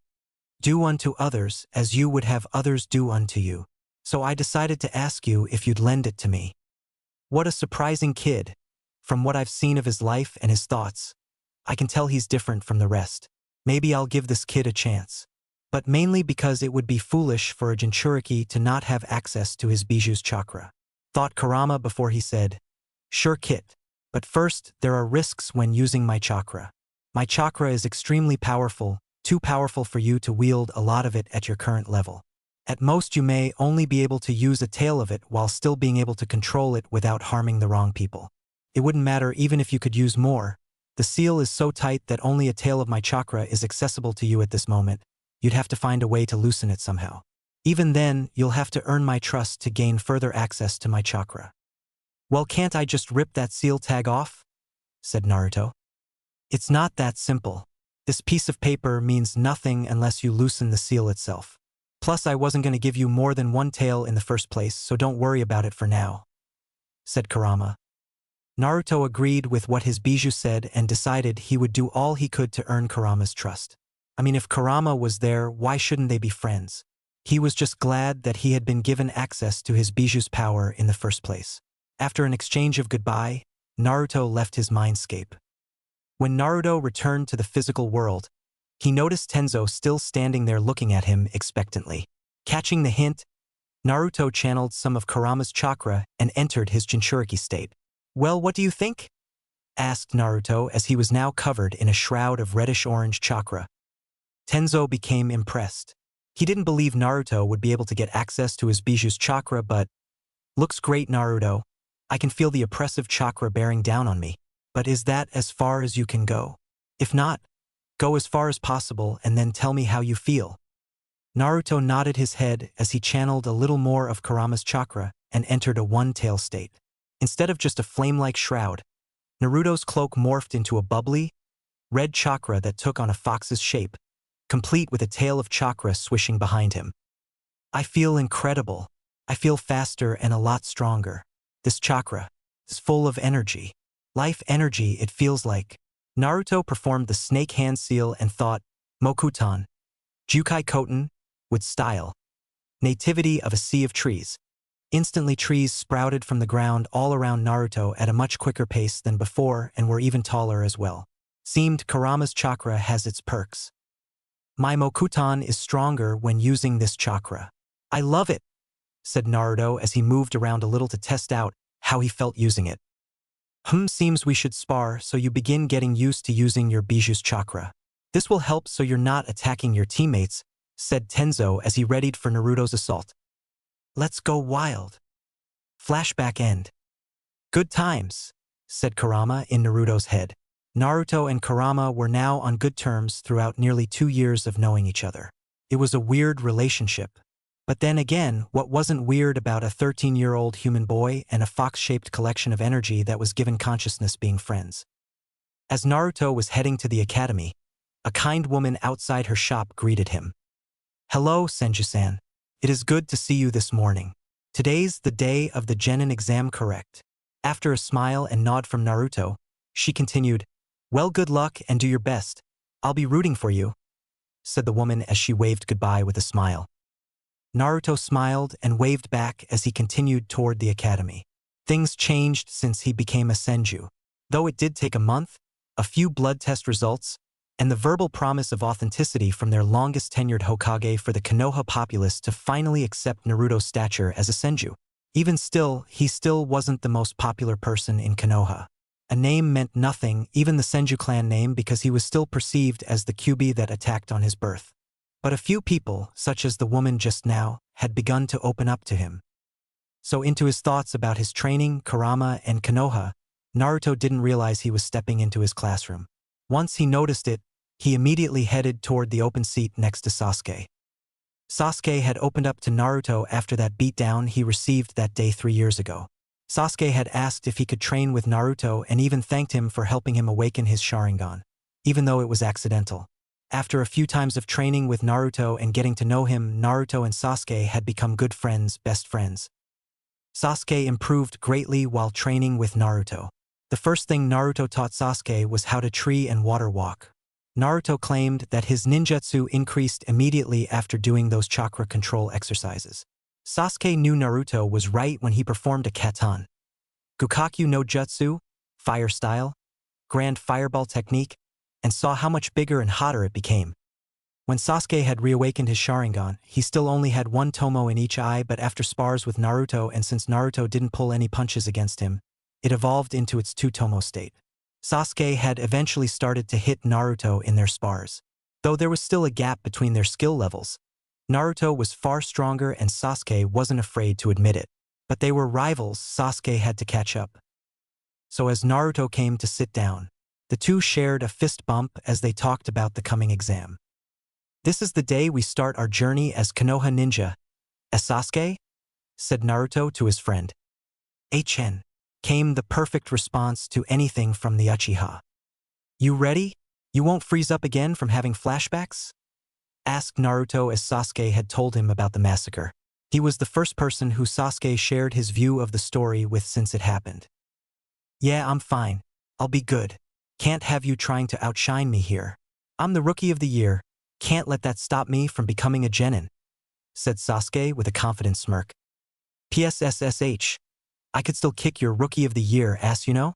Titles like that mean nothing in the real world," said Naruto in a challenging tone. Sasuke turned his Sharingan on as he stared at Naruto. "You want to test that theory now?" said Sasuke. "Ooh, so you got pink eye with a pretty eye pattern. That doesn't scare me at all. Your body can't keep up with your eyes. I find that hilarious. To see a punch coming in super slow-mo and still know there's nothing you can do about stopping it." "HN," said the Uchiha as he began to get mentally prepared for the exam. Meanwhile, Naruto could hear Kurama chuckling in his mind with "pink eye," said repeatedly between laughs. Out of nowhere, a red and purple blur came bursting into the room at roughly the same time. "I win," came the shout of one Sakura Haruno as she stepped through the doorway with Ino by her side. "You wish the only hope you had in winning was because your forehead gave you a reach advantage," came the snappy reply from Ino. "You're just mad because Sasuke wouldn't date pigs like you," rebutted Sakura. Before Ino could reply, one of the other civilian girls shouted, "Why would we want Sasuke when Naruto-kun is way cuter? Have you seen those adorable whisker marks?" As Ino mentally agreed and was glad that she didn't say the same thing. Ino had wanted Sakura to become better, and she knew the competition would help, so that's why she kept going along with this whole Sasuke feud, even though Ino crushed on Naruto. Ino liked Naruto ever since she was 9. One day, Naruto handed her the brightest purple lilac she had ever seen, and upon seeing it, noticed his eyes matched the lilac, which was her favorite color. She had found out that Naruto liked flowers and anything dealing with plants. She also got to spend time with him when he'd volunteer at her family's flower shop. The flowers always seemed to look better when he came by. Plus, he had the prettiest eyes ever and they were her favorite color. "Did I already think that?" thought Ino as she looked at Naruto, chatting with Sasuke. Her thoughts ended the moment Irika-sensei entered and ordered everyone to take a seat. After a long, arduous speech from him, the exam started. Irika and his assistant, Mizuki, began handing out the written exams. Mizuki was a man of average height and build, similar to Irika. He had white, neck-length hair and wore the standard Chunin outfit of Konoha. To complete his outfit, he wore his forehead protector bandana style around his head. Naruto had always been able to sense the bad vibes coming from Mizuki. Naruto never told anyone about it due to him just believing he was prejudiced about his Jinchuriki status. So Naruto just let Mizuki hate on him. Naruto loves his haters anyway. After the simple written exam that Naruto did the bare minimum to pass, it was time for the practical exam, which consisted of a taijutsu spar with an instructor and demonstration of the 3 basic techniques. Many of the students did well in this part of the exam. Sasuke had even managed to get a few nice hits on Irika and got a 9 out of 10 for his efforts. Kiba finished with an 8 out of 10 and so did Hinata due to her gentle fist style. Choji received a 7 with his clan's techniques. Shino got a 6. Ino, Sakura, and Shikamaru all got a 4, though Shikamaru forfeited once he got his 4th point, which was just enough to pass. Then we had Naruto's turn, who somehow got the ironic luck to get paired with Mizuki. Naruto could already tell that Mizuki would try to harm him, but Naruto wasn't worried in the slightest. He welcomed the challenge. What occurred became known as the greatest ass-whooping ever given by an academy student to a Chunin instructor in history. Mizuki never got to move, Naruto was on him too quickly and the match ended as quickly as it started. After Irika said Hajime, not a second later, and a surprise Shunshin that Mizuki could have countered had he not been overconfident, Mizuki felt pain. Left jab to the face, right cross, followed by a roundhouse kick. But before Mizuki could go to the ground, Naruto planted another kick that sent Mizuki careening past Irika. 10. Definitely a 10. Since Mizuki was out cold, Irika just continued to the ninjutsu portion alone. Shino Aburame, pass. Choji Akimichi, pass. Sakura Haruno, pass. Hinata Hyuga, pass. Kiba Inazaka, pass. Shikamaru Nara, pass. Naruto Senju, pass. Sasuke Uchiha, pass. Ino Yamanaka, pass. There were also another 18 civilian children who passed the exams as well. After Irika gave another speech on how proud he was of his students and what life would be like now that they were shinobis of the leaf, he let his students leave. The academy was over with, and now it was time to meet their senseis, which was tomorrow. "We made it," said Naruto with a smile on his face, as he tied his black forehead protector around his forehead, a smile that everyone in the group of 9 reciprocated. Well, with Shino, you couldn't see, but Naruto could sense he was happy. "We should go to celebrate. Anyone want barbecue?" said a happy Choji. "Troublesome, but I'm in," said Shikamaru with a smirk. After a chorus of agreements, the entire gang that would later be dubbed the Rookie 9 headed to one of Choji's family-owned restaurants. They all shared a great time at the restaurant. They knew that this would be the last time they'd all be together for a while once they separated into teams with their senseis. Eventually, they all went their different ways. Choji and Shikamaru headed to Shikamaru's house. Kiba, Shino, and Sasuke went back to their respective houses. Ino and Sakura disappeared to Sakura's home, and Hinata had politely excused herself back to her clan compound. Several hours later. A few hours had passed and Naruto began to wander around Konoha aimlessly, determining what to do.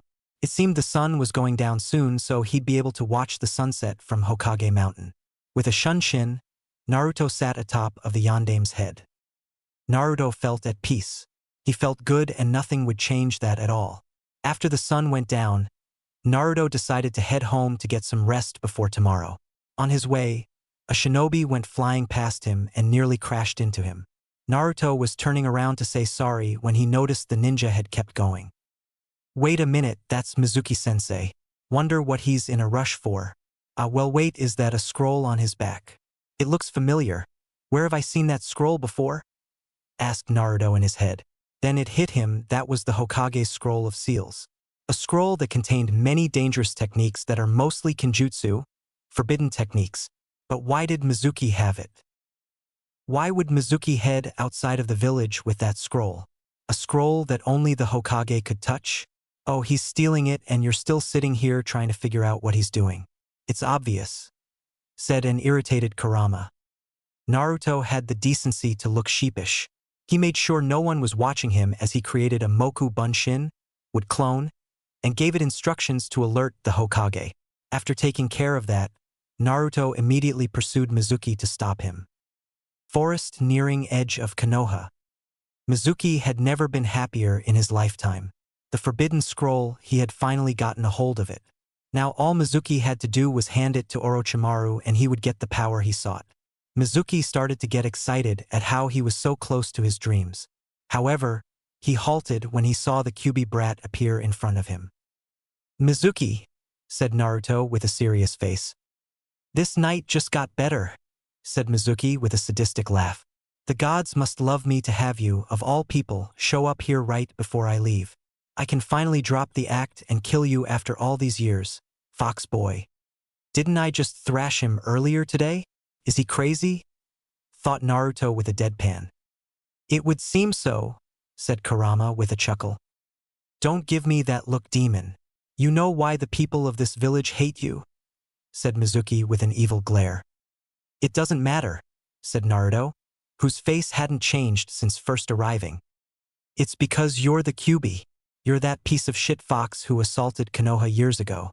And now, you pathetic demon, I'm going to kill you," said Mizuki dangerously as he pulled an oversized shuriken off his back. "Naruto, I don't care how you do it. Kill this guy. Who does he think he's talking about here?" said an agitated Kurama, who was aggressively trying to send chakra into Naruto to get him to tear Mizuki apart. I can't kill him, but I'm sure Gigi will know what to do with him to appease your needs, said Naruto in his head as he denied Kurama's chakra. Are you done? Asked Naruto in a bored tone. What? Asked a slightly confused Mizuki, as he thought that the boy would have a mental breakdown at the news. I already know what's sealed into me, but I am Konoha Genin, Naruto Senju, and nothing will change that. Before I curb stomp you something serious, I have to know, why did you steal the scroll? For power? Or was it to give it to someone else? Said Naruto sharply. It seems I have to give you a little credit, but even a fool is right some of the time. Since you'll be dead here shortly, why not tell you? Lord Orochimaru tasked me with the retrieval of this scroll, and in return, I would become his right-hand man. He would give me great power, and I would be able to show everyone that I'm strong, said Mizuki madly as he threw his shuriken at Naruto. Orochimaru, one of Konoha's biggest traitors. The same one that performed that experiment on Tenzo-sensei, thought Naruto as he sidestepped the shuriken. That is a terrible mistake on your part, Mizuki, and I cannot forgive a traitor of my village, said Naruto as he performed the ram hand seal and slammed both of his palms on the ground. Doton, Doryuhiki, Earth Style, Mud Wall, thought Naruto as a huge wall sprung up behind Mizuki. Mizuki briefly turned his head around and looked in awe at the jutsu used by the demon. He had no idea he could use ninjutsu of this caliber. In the short amount of time it took Mizuki to turn his head around, Naruto clapped his hands together and was ready to fire off another jutsu. Suiton, Suidan no Jutsu, Water Style, Water Bullet Technique. Naruto fired off a huge bullet of water at Mizuki, who braced himself for impact as it plowed into him. Due to Naruto's mud wall behind him, Mizuki didn't travel far before impacting off the wall behind him. As Mizuki slowly overcame the effects of the jutsu, he steadied himself with a kunai in hand and charged at Naruto. Naruto pulled out his kunai and clashed with Mizuki's own. Mizuki, being physically stronger and taller than Naruto, had the advantage over Naruto and eventually managed to dig his kunai into Naruto's chest. Mizuki smirked upon seeing Naruto's shocked face, but that quickly disappeared as Naruto reverted to mud. Replacement. He barely had time to turn around to see Naruto coming right at him. Mizuki felt every bit of air leave him from the Kurama-powered elbow to his stomach. Mizuki fell on his hands and knees trying to regain his breath, but before he could recover, he met unconsciousness as his body hit the ground from Naruto's dual-handed axe punch to his back. When Naruto noticed Mizuki stopped moving, he relaxed a little and went over to retrieve the scroll. He then stomped Mizuki one time to keep with his word of curb stomping him. Naruto tied Mizuki up and carried him and the scroll back to the Hokage Tower. Hokage Tower. Hiruzen stood in his office when Naruto came in and told him about the Scroll of Seals incident and grew worried. However, he visibly relaxed when it was just a clone and the real Naruto was already in pursuit of Mizuki. He knew Naruto could easily handle Mizuki, but he did send Umbu out to make sure the scroll made it back and that Naruto was okay. Hiruzen knew that Mizuki had grown complacent, and his skills had dulled so Naruto would have no trouble in defeating him. He was proven right when Naruto came into view with a Shunshin carrying both Mizuki and the Scroll of Seals. "You know that was a pretty fast Shunshin, Naruto-kun," said Hiruzen with a smile as he was glad Naruto had come back unharmed and with the scroll. "Thanks, Gigi. Well, I caught Mizuki, beat him down, and brought back the scroll," said a cheery Naruto as he fist-bumped his clone who then dispelled itself. Then Naruto got serious and said, "Orochimaru is involved in Mizuki's treachery." This news startled the aged Hokage as anything Orochimaru related was of terrible news to Konoha. His favorite student had developed into a major pain in the ass and it was his fault for not ending it all those years ago. "I'm too old for this," thought Hiruzen with an aged sigh. Nevertheless, the scroll was back and Naruto caught the traitor so he could be interrogated for more information. He might even let Ibiki pull out all of his tricks. Hiruzen shivered at the thought. He didn't know how Ibiki become as sadistic as he is, but he was glad that he was not on the other side of an Ibiki interrogation. That man was brutal. "You didn't peek in the scroll, did you?" said the Hokage with authority. "Of course not, Gigi. That scroll is for the Hokage's eyes only," said Naruto with a smile. "Good," said Hiruzen proudly as he realized how much Naruto had grown in the past years. He was well on his way to becoming a great shinobi. "Well, thank you, Naruto-kun.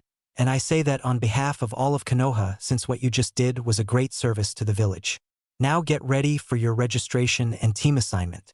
I'm so proud of you and good luck. Hi Hokage Jiji-sama, said Naruto with a mock salute. After that long day, Naruto did nothing but walk in and plop down on his bed, all the while anticipating tomorrow's event. Chapter 4. Team Kakashi. Naruto awoke today feeling amazing. Today it'd all be official. Naruto would register, then head to the academy to meet his Jonin sensei. After getting ready, Naruto trekked off to get his registration taken care of. After the short walk and getting his ninja face on for his photograph, Naruto headed in to give his papers to the Hokage. Hey GG, said a happy Naruto after spotting Hiruzen decked out in his Hokage attire as usual. Hiruzen smiled upon Naruto's arrival. Naruto seemed to always brighten people's days, or at least his. Hello Naruto-kun, I see you have your ninja registration, he said as he held out his hand to grab Naruto's papers. Well Konoha Genin, Naruto Senju, ninja registration number 012607. You are official and looking good there my boy, said Hiruzen with a warm smile. Before Naruto could reply, he sensed someone coming toward the door. After a few seconds, that person came flying through the door wielding a paper shuriken. The assailant had short, spiky brown hair. He wore a yellow shirt with Konoha's symbol on it in red, gray shorts, and a long blue scarf. He was a kid who couldn't be older than 8. Today's the day, old man, shouted the kid as he charged at Hiruzen. However, 2 steps in, he tripped on his oversized scarf and fell flat on his face. The Sandaime sighed as he stated, Naruto, this is Konohamaru. He wants to defeat me in a battle to earn the Hokage title.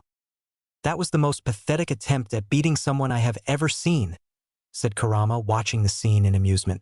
Naruto mentally nodded at Kurama's claim. And eventually, after that moment of shame, Konohamaru had gotten up and pointed an accusing finger at Naruto. You tripped me. I was this close to beating the old man, but you had to ruin it, said Konohamaru in a murderous tone. You tripped on your scarf. I had nothing to do with your failure just now, said Naruto, confused about how he got into this predicament. Another person entered the room, cutting Naruto from his musings. Honorable grandson, came the voice from a man named Ebisu.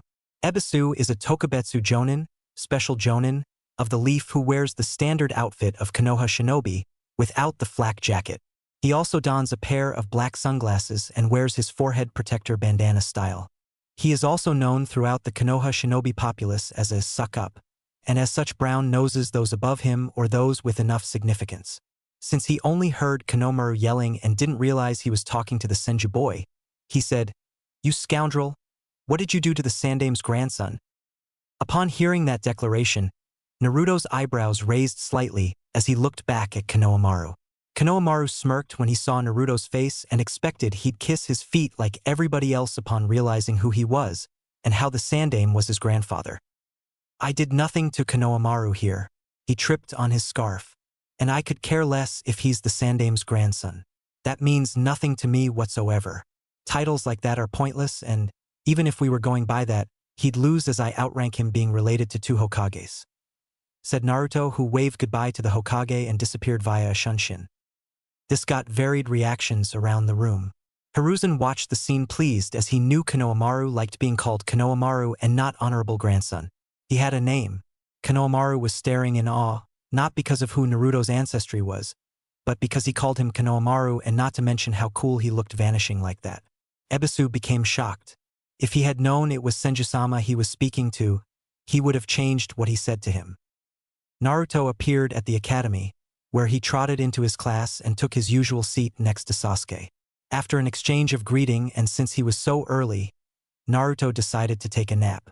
After about 20 minutes, Iruka walked in to give out the team assignments as Sasuke woke up Naruto. Beginning today, all of you are real shinobi, but you're still merely rookie genin. The hard part hasn't begun yet. Now you will soon be assigned duties by the village. Today, we will put you in your 3-man teams and assign each team a Jonin sensei. You will follow their instructions from this point on. said Irika with a proud smile as he gave out the team assignments. Naruto could care less about any team that wasn't his or one of his friends, so he didn't care until he heard his name called and was happy with the team. Team 7 is Naruto Senju, Sasuke Uchiha. Mentioning those two names, it seemed every girl in the room who hadn't been picked yet sat hoping for placement with the two hottest guys in their class. Sakura Haruno, your sensei is Kakashi Hatake. Yes, love prevails overall, said Sakura as she fist-pumped the air for being with Sasuke. There were also some incoherent mumbles of bullshit, not fair, and foreheads with my man. Irika continued after quieting down the class. Team 8 is Shino Aburame, Kiba Inazaka, and Hinata Hyuga. Your sensei is Kurenai Yuhi. Team 9 is still in circulation, so Team 10 is Choji Akimichi, Shikamaru Nara, and Ino Yamanaka. Your sensei is Asuma Sarutobi. And with that said, Irika bid them all good luck and farewell as their senseis would arrive shortly. 2 hours later. One at a time, each Jonin came to pick up their team right after Irika finished speaking. However, it had been 2 hours and Team 7 sensei hadn't arrived yet. Sakura was fuming at this point, wondering why he hadn't shown up. Naruto remained calm and even shut his eyes to sleep some more. Sasuke was in between each of them. He was calm like Naruto, but his eyebrow twitched every few seconds to show his irritation. I don't care if this guy's a Jonin. Who the hell is 2 hours late? Shrieked a practically seething Sakura as she ground her teeth together. Naruto opened his eyes as he said, Sakura-chan, you're loud again. Sakura blushed with embarrassment. Naruto had told her she shrieked at times, and after everyone's agreement, she had begun to try to tone it down, though she still had outbursts occasionally. Shortly afterward, Naruto perked up slightly and stared at the door. A few seconds later, a man with gravity-defying, silver hair came through the door. He had on the standard outfit of Konoha Shinobi along with a face mask that covered his nose down. He also wore his headband around his forehead, though it slanted down to cover his left eye. Team 7. After a nod, he said, My first impression of you guys. You seem like a nice bunch. Meet me on the roof in 5 minutes. As he disappeared in a puff of smoke, Naruto, Sasuke, and Sakura made their way to the roof to meet up with Kakashi. Once they arrived, they noticed their sensei was reading an orange book. He looked as if he was oblivious to his surroundings, but Naruto could see the critical eye he had on them. After Kakashi noticed everyone was ready, he began. Glad you all made it. Now, how about we start by having you all introduce yourselves? Said Kakashi as he put his book away. What should we say? Asked Sakura. How about your likes, dislikes, dream for the future, and your hobbies? Answered Kakashi with a bored tone. Could you go first? As an example, said Sakura with a smile. Kakashi let out a sigh. Fine. My name is Kakashi Hatake. I do not want to tell you my likes or dislikes. Dreams for the future. I have many hobbies, said Kakashi as he pointed at Naruto to go. Naruto grew disheartened as he only learned his sensei's name but smiled at it being his turn to introduce himself. My name is Naruto Senju. I like ramen, forests, and gardens. I dislike the 3 minutes it takes to make ramen and traders.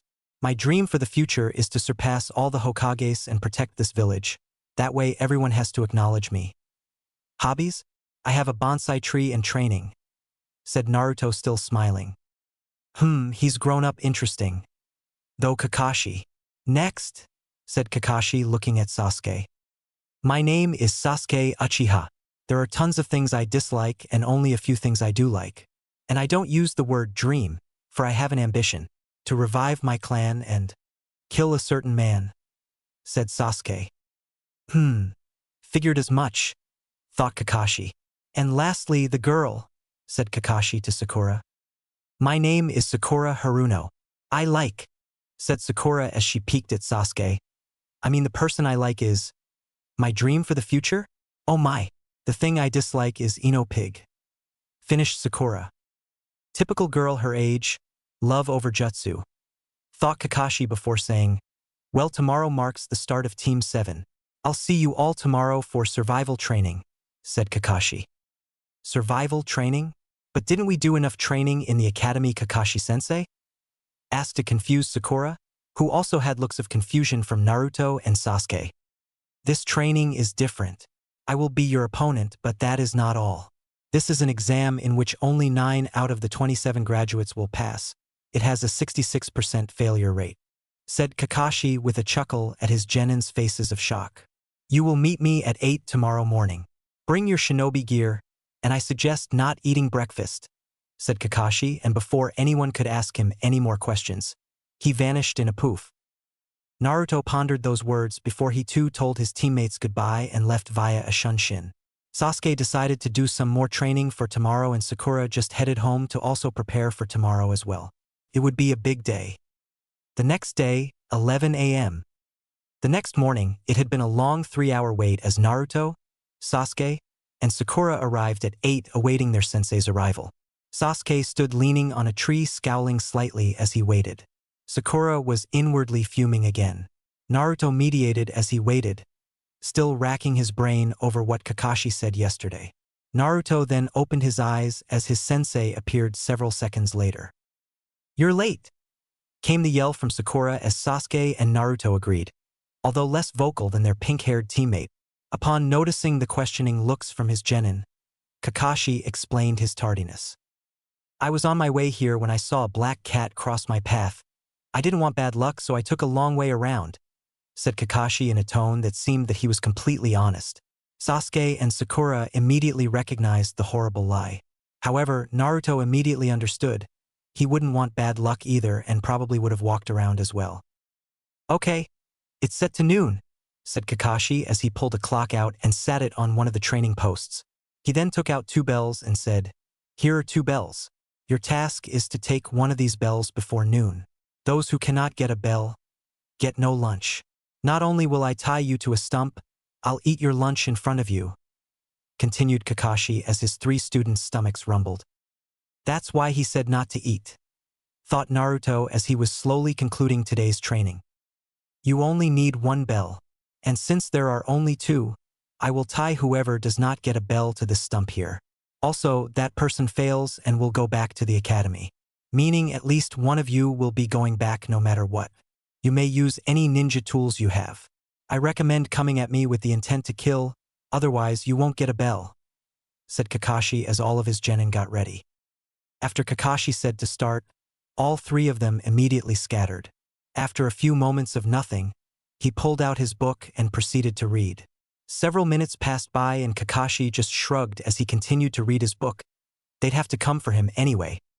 Sasuke was hiding in some trees watching Kakashi with a scrutinizing eye, trying to find the best time to strike Kakashi. He then felt a presence behind him. Naruto, what are you doing here? Whispered Sasuke. We need to find Sakura. I have something I need to tell you both, said a completely serious Naruto as he took off to find Sakura. Sasuke would have argued had he not seen the seriousness from Naruto and promptly followed him. After a few minutes, Naruto and Sasuke landed near the underbrush where Sakura was hiding. After making her come over to them, Naruto started. This test is bullshit, said Naruto, completely confusing Sakura and Sasuke. What do you mean, Naruto? And hurry up. You're wasting my time. I need to get one of those bells, said Sasuke, irritated that Naruto still hadn't got to the point yet. Sakura-chan, what is the standard genin team in Konoha? Asked Naruto. After a prompt, 3 genin, 1 jonin answer from Sakura. Naruto continued, Thank you, with that in mind. That makes this test even more bull. We are never going to take on a jonin in a battle coming freshly out of the academy. GG wouldn't allow it in the real world. It just doesn't happen, so why now? The only way our chances would rise is if we work together, and even then the chances are still near 0, said Naruto as Sasuke and Sakura listened intently to their friend speak. As it was rare when he did speak like this, but usually his analyses were pinpoint. Kakashi said this test had a 66% failure rate, meaning only 9 of us will pass. From what Sakura says, you can only have 3 genin teams, full genin teams. That means this test is about teamwork, not getting the bells, said Naruto, completely confident in his deduction of this test. So we need to work together. And in the case that I am wrong, you can both have the bells. I don't mind doing another year. Sasuke and Sakura merely nodded their heads. They weren't completely convinced but figured, working together with Naruto, they had a better chance of getting the bells than working alone, especially since Naruto would willingly fail for them. So after a quick plan from Naruto, they set off to face Kakashi. Several minutes later, Kakashi still stood in the same spot since the beginning of the test. He lowered his book slightly to see Naruto standing in front of him. You know it's basic shinobi knowledge to hide one's presence and strike from blind spots, right? Said Kakashi as he put his book away. He knew how good Naruto was. Naruto replied with, "It wouldn't have made any difference. 1. You already knew where I was. 2. You have one of your eyes covered, so you likely have found a way to cover your blind spots as you create a huge one with only one eye. And 3. I figured out your test, it's teamwork, but there is a major flaw in it," said Naruto. Kakashi grew impressed with Naruto's analysis. He was right on each point, though he did wonder what the flaw in the test was. And what would the flaw be? Asked Kakashi as he readied for Naruto's assault. You can't expect 3 fresh genin to come in and show teamwork to that level. Teamwork happens over bonding with each other through missions, team meetings, and being with one another. Though it is a great test to find out if a team holds the will of fire, it's still difficult to do all of that in just 1 hour, said Naruto as he placed a hand in the half-ram seal. Naruto performed a shunshin to begin his assault on Kakashi. Kakashi nodded at Naruto's explanation. He then turned around and blocked the kick to his head from Naruto. The speed behind his kick is immense. That's why it hit so hard due to the momentum built up, thought Kakashi as he continued to block each of Naruto's strikes. He then saw Naruto do a low sweep kick and jumped over it. He grew surprised when Naruto immediately stood up faster than before with a kunai in hand and went to cut the strings holding the bells to his waist. He cut the string slightly before Kakashi batted the kunai out of his hands and they jumped back from one another. To think he'd be able to get that close to the bells. Impressive, thought Kakashi before he saw Naruto hold the tiger hand seal. Nien Shoja no Jutsu, Temple of Nirvana technique, thought Naruto as white feathers appeared around Kakashi. Kakashi immediately recognized the genjutsu and dispelled it with ease. However, as soon as he dispelled it, several kunai struck him squarely in the back. Sasuke had been mildly surprised when his kunai hit Kakashi. He did according to the plan.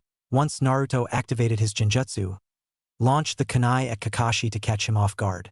Though he wasn't disappointed as he saw the customary log take Kakashi's place, signaling a replacement. Shortly after that, Sasuke heard a scream. It seemed Kakashi had taken out Sakura. Damn, guess we go to plan B, thought Sasuke as he activated his Sharingan when he noticed Kakashi behind him and engaged the Jonin in taijutsu. Kakashi wasn't surprised to see Sasuke's Sharingan. He had read about it in Sasuke's file.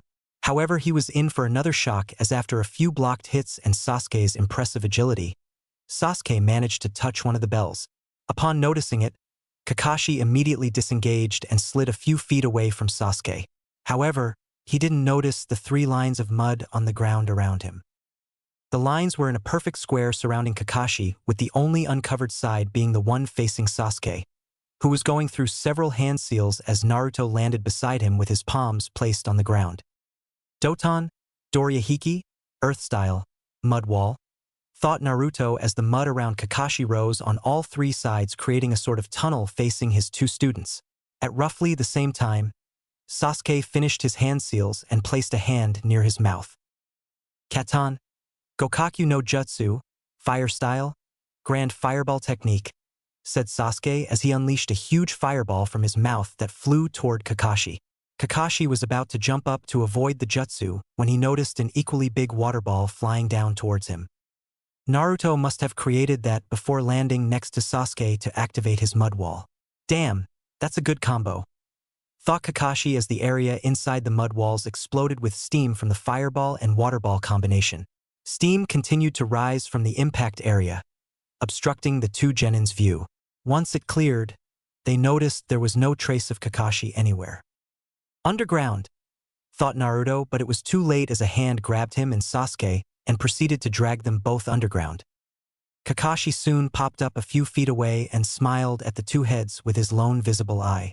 Doton, Shinju Zanshu no Jutsu, Earth Style, Double Suicide Decapitation Technique. That was nice teamwork from you too. A great combination. You almost had me there, but you didn't. Too bad you didn't get a bell. As I'm sure you would have been great to have on my team," said Kakashi as he then noticed Sakura charging at him. "Seems Naruto must have woken her up while I was in that taijutsu battle with Sasuke," thought Kakashi. Sadly, Sakura was way too weak to face Kakashi. However, before she got to him, Kakashi found himself in a full Nelson from Naruto. Due to the shock of Naruto's unexpected arrival, he didn't notice the kunai from Sasuke cut off the bells. Sakura made a dive for the bells since Kakashi was still stuck in Naruto's grip. It was all for naught as the timer went off right as Sakura made it to the bells. So close, thought Naruto as he let go of Kakashi, and they all made their way to the stumps. They passed with flying colors, but why not find out to what extent? Thought Kakashi as he tied Naruto to one of the stumps. Kakashi asked how Naruto got out of the ground so fast and with the answer of Doton. Murugakure no Jutsu, Earth style. Hiding like a mole technique. He nodded at the statement. At which point, Kakashi told them that they failed the test since none of them could get a bell, but since they used teamwork, he'd give them another chance. Since Naruto attacked him first, then he wouldn't be allowed lunch. So after handing Sasuke and Sakura a bento and leaving instructions to not feed Naruto, he vanished in a poof of smoke. "We were so close," said Sakura as she opened her bento and began eating. "HN," said Sasuke as he agreed and couldn't wait for another shot at the Jonin. "We'll get him next time," said Naruto as he was wondering if he was wrong in his judgment of the true meaning of the test. They should have passed, right? Yet they didn't. Was he wrong? Eventually, his thoughts were cut short as his stomach quaked upon seeing Sasuke and Sakura eating their food. When that happened, he was in for a shock as Sasuke offered him his bento. "We need you," said Sasuke begrudgingly. "Had it not been for you, we would have not been so close in the first place. So here, eat up. You will not be at full strength if you are handicapped by hunger." Naruto was even more surprised when Sakura also offered her bento. "Sasuke-kun is right. You need to eat something and you can eat from mine since I don't eat as much as Sasuke-kun," said Sakura as she placed a bit of food on her chopsticks and was inches away from feeding Naruto when, boom!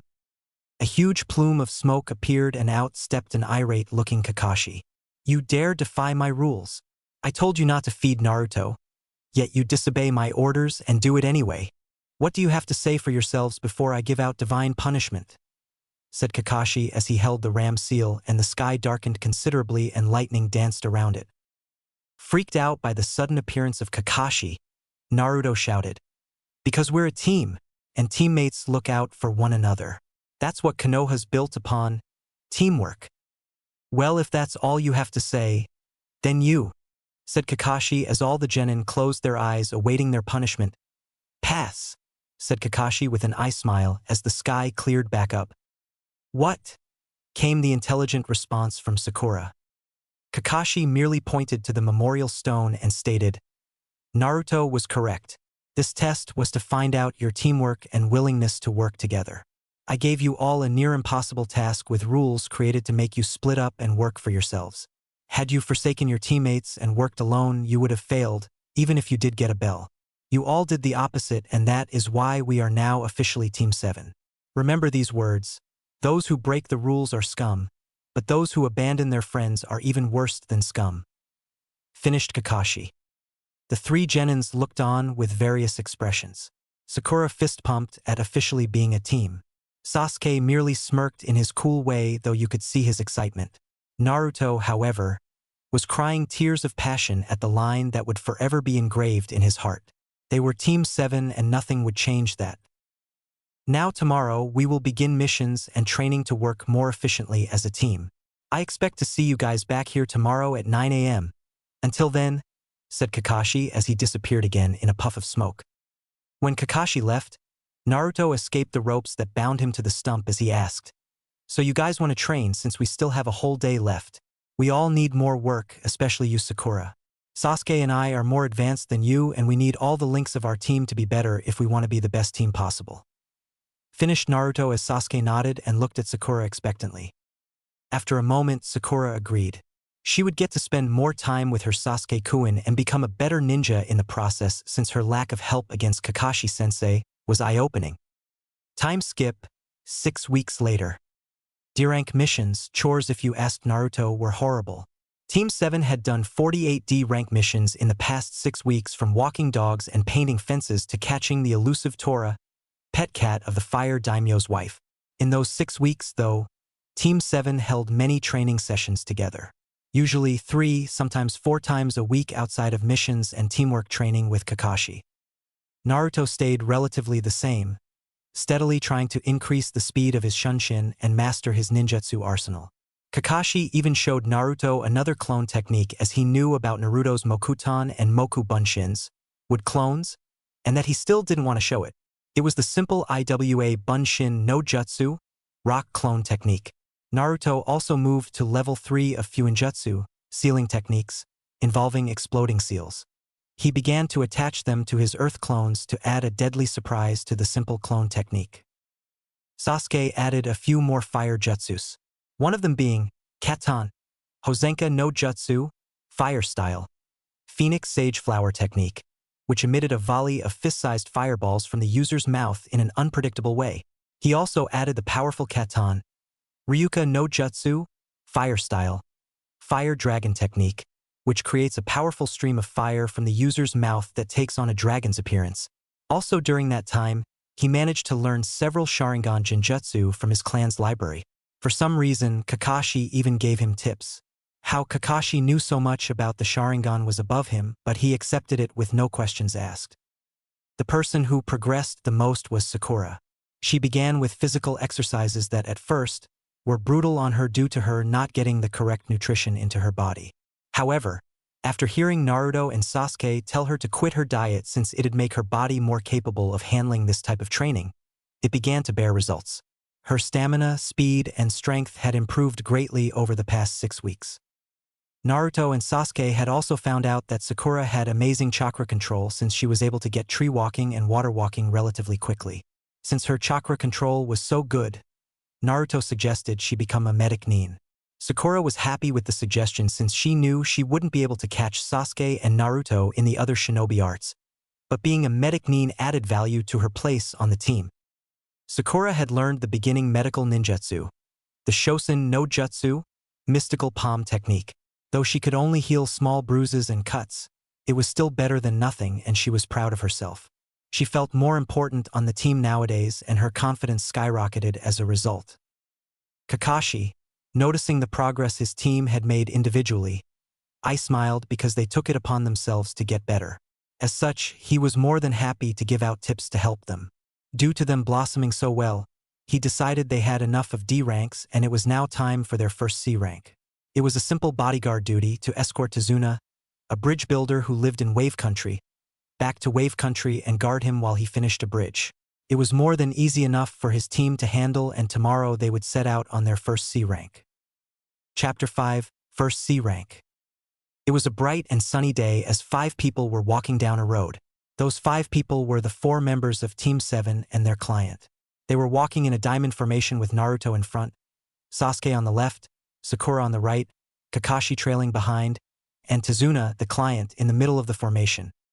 It had been a day since leaving the village to begin their first C rank.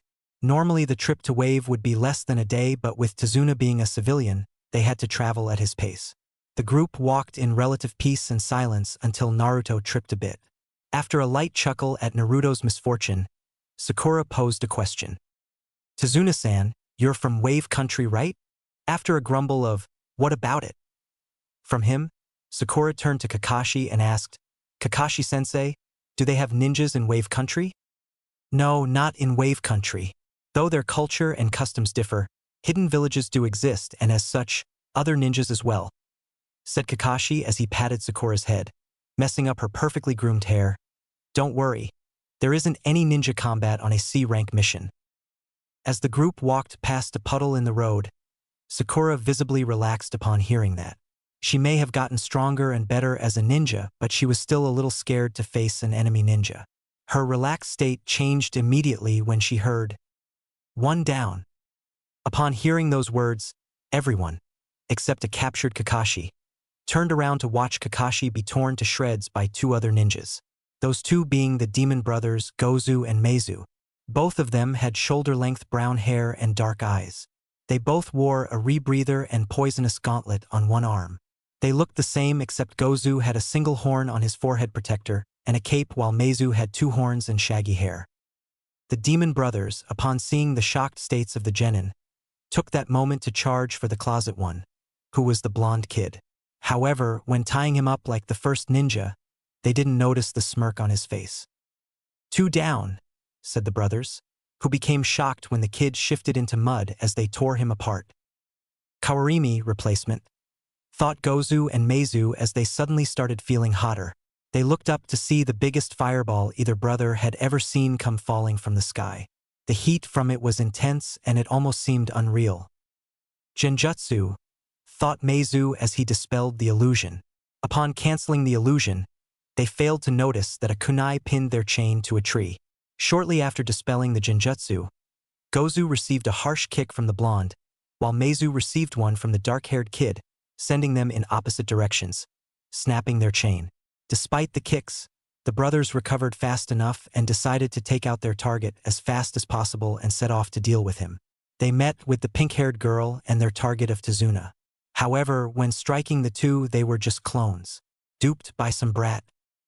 Before anyone could move, Kakashi appeared and had gotten both, Gozu and Meizu, trapped under each arm. "Great job, team, you all handled that perfectly. Nice, Megan." Chigoka no Jutsu, demonic illusion. Descending hell technique, Naruto. Sasuke, excellent work on breaking their chains with that kunai. And Sakura, way to get the VIP out of harm's way and even trick the enemy. Great work, my cute, little Genin. Tazuna.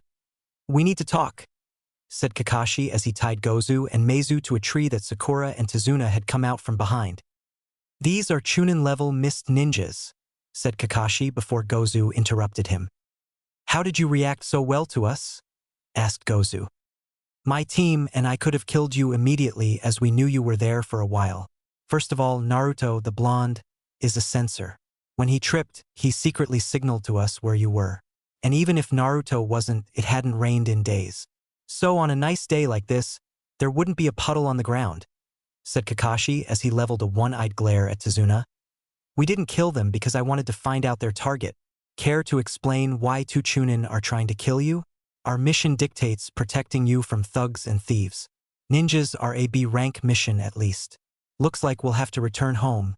This mission is out of our scope," finished Kakashi as he walked over to his team. "Wait," said Tazuna in a pleading voice. "I'm sorry I deceived you all, but I had no other way to get protection. Our country is very poor and as a result, I can't pay for anything over a C rank. As I said before, I'm a bridge builder who's now building a bridge that'll connect Wave to the mainland. Because that'll keep us away from the shipping industry's monopoly and Gato. Gato is an evil man who has a stranglehold on the economy of Wave by controlling the shipping industry and raising costs for those trying to move products. He makes life hell for anyone in Wave because of it. Please, I beg of you, please help me, because without that bridge, things will only get worse." Kakashi looked indifferent at Tazuna's plea. Sasuke and Sakura felt bad for him, but Kakashi-sensei did say it was too difficult for them. Naruto was sobbing anime tears after Tazuna's plea. Naruto couldn't help it. The other 3 members of Team 7 had gotten used to Naruto's affliction. He was a sucker for sob stories and even Kakashi's excuses for being late. "How is Naruto so strong?" thought Sasuke as he looked at Naruto crying his eyes out. Before Kakashi could stop him, Naruto spoke with conviction when he said, "Don't worry, old man. We'll continue the mission. We'll kick Gato's ass, save your country, and look awesome while doing it, or my name's not Naruto." Tazuna looked hopeful after hearing Naruto speak. Kakashi just let out a sigh. They could have gone home and done something else. But since Sasuke and Sakura looked more into continuing, he kinda had to go now. "Well, it seems we are going, but I expect full payment when you get the necessary funds for whatever the mission ends up being, understood?" said Kakashi to Tazuna. After a thank you and a yes from Tazuna, Team 7 continued their now B-rank mission. Several hours later, Team 7 and Tazuna had finally hit the home stretch of their journey. After crossing a huge body of water and Tazuna's slightly built bridge, they were nearing Tazuna's house. However, Naruto sensed a presence to the left and immediately flung a kunai directed toward it. Kakashi, who had felt the same thing, went to investigate. Upon noticing a snow rabbit, Sakura hounded Naruto for almost killing the cutest rabbit ever. Naruto immediately fell into a depression from Sakura's scolding. While that was going on, Kakashi realized that the bunny was a replacement and was on high alert. "Get down!" said Kakashi as Naruto grabbed Sakura before ducking. Sasuke grabbed Tazuna and brought him to the ground as Kakashi ducked his head. Had they have been a second late, a large spinning sword would have cut them in half. The sword continued over their heads as it smashed into a tree. Suddenly, a man appeared standing on the handle of the sword, looking down on the group. This man was tall and had a muscular frame with pale skin. He had short, spiky black hair, brown eyes, and small eyebrows. Bandages covered the lower half of his face like a mask. He wore his forehead protector sideways around his head and was shirtless with only a belt around his chest that held his sword on his back. He also was wearing baggy pants with the striped pattern typical of Kirigakure and mimetic wrist warmers extending up to his elbows, with matching leg warmers. The man then spoke. No wonder the demon brothers failed. They were facing the copy ninja, Kakashi Hatake, also known as Sharingan no Kakashi. Sharingan no Kakashi? Does that mean? Thought Sasuke as he saw Kakashi stand up. Zabuza Momochi, also known as the Kirigakure no Kijin, Demon of the Hidden Mist, said Kakashi as if he was uninterested in him. Well, I have to ask, what do you want? Nothing too big, just the old man's head. If you give him up, I won't kill you all, said Zabuza with an equally as carefree tone. Kakashi rose a hand to his forehead protector as he said, "Protect the bridge builder with your lives. Form a manji formation around him and don't join this fight as it's out of your league, he's a jonin just like me." Finished Kakashi as he team did as instructed with Naruto in front, Sasuke on his left, and Sakura on the right. "I believe I'll need to use this against you," said Kakashi as he lifted his forehead protector to show a 3-tomo Sharingan in his left eye. This got varied reactions. Sakura was wondering if Kakashi was an Uchiha. Naruto's deduced that Kakashi had it all along since he could give tips to Sasuke about it and wasn't shocked at the revelation. Sasuke was an internal wreck. How did Kakashi acquire a Sharingan? He was no Uchiha. He shouldn't have that. It's a birthright. Sasuke had some questions for Kakashi. "Oh, the Sharingan so soon. I'm honored." "Well, let's get to this," said Zabuza as he vanished to appear on top of the lake with his huge sword in tow. He landed with his left hand extended upwards while holding a half-ram seal with his right hand. "Kirigakure no Jutsu, hidden in the mist technique," said Zabuza as a heavy mist blanketed the area. The mist was so thick that it hid Kakashi from his genin. 8 choices: liver, lungs, spine, jugular vein, carotid artery, brain, kidneys, or heart. "Which do you want to die by?" said Zabuza with a disembodied voice that seemed to come from every direction.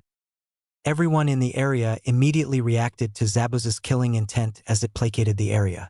Tazuna nearly crapped himself. He was Zabuza's direct target and only a civilian, not trained to handle fear like a ninja would be able to. Sakura grew scared out of her mind but believed that Kakashi-sensei would save them. Naruto seemed calm on the outside, but inwardly he was sweating slightly. Sasuke seemed the most panicked. Zabuza's killing intent brought back memories of Itachi and that night. He even pulled out a kunai to end it before Zabuza got the chance.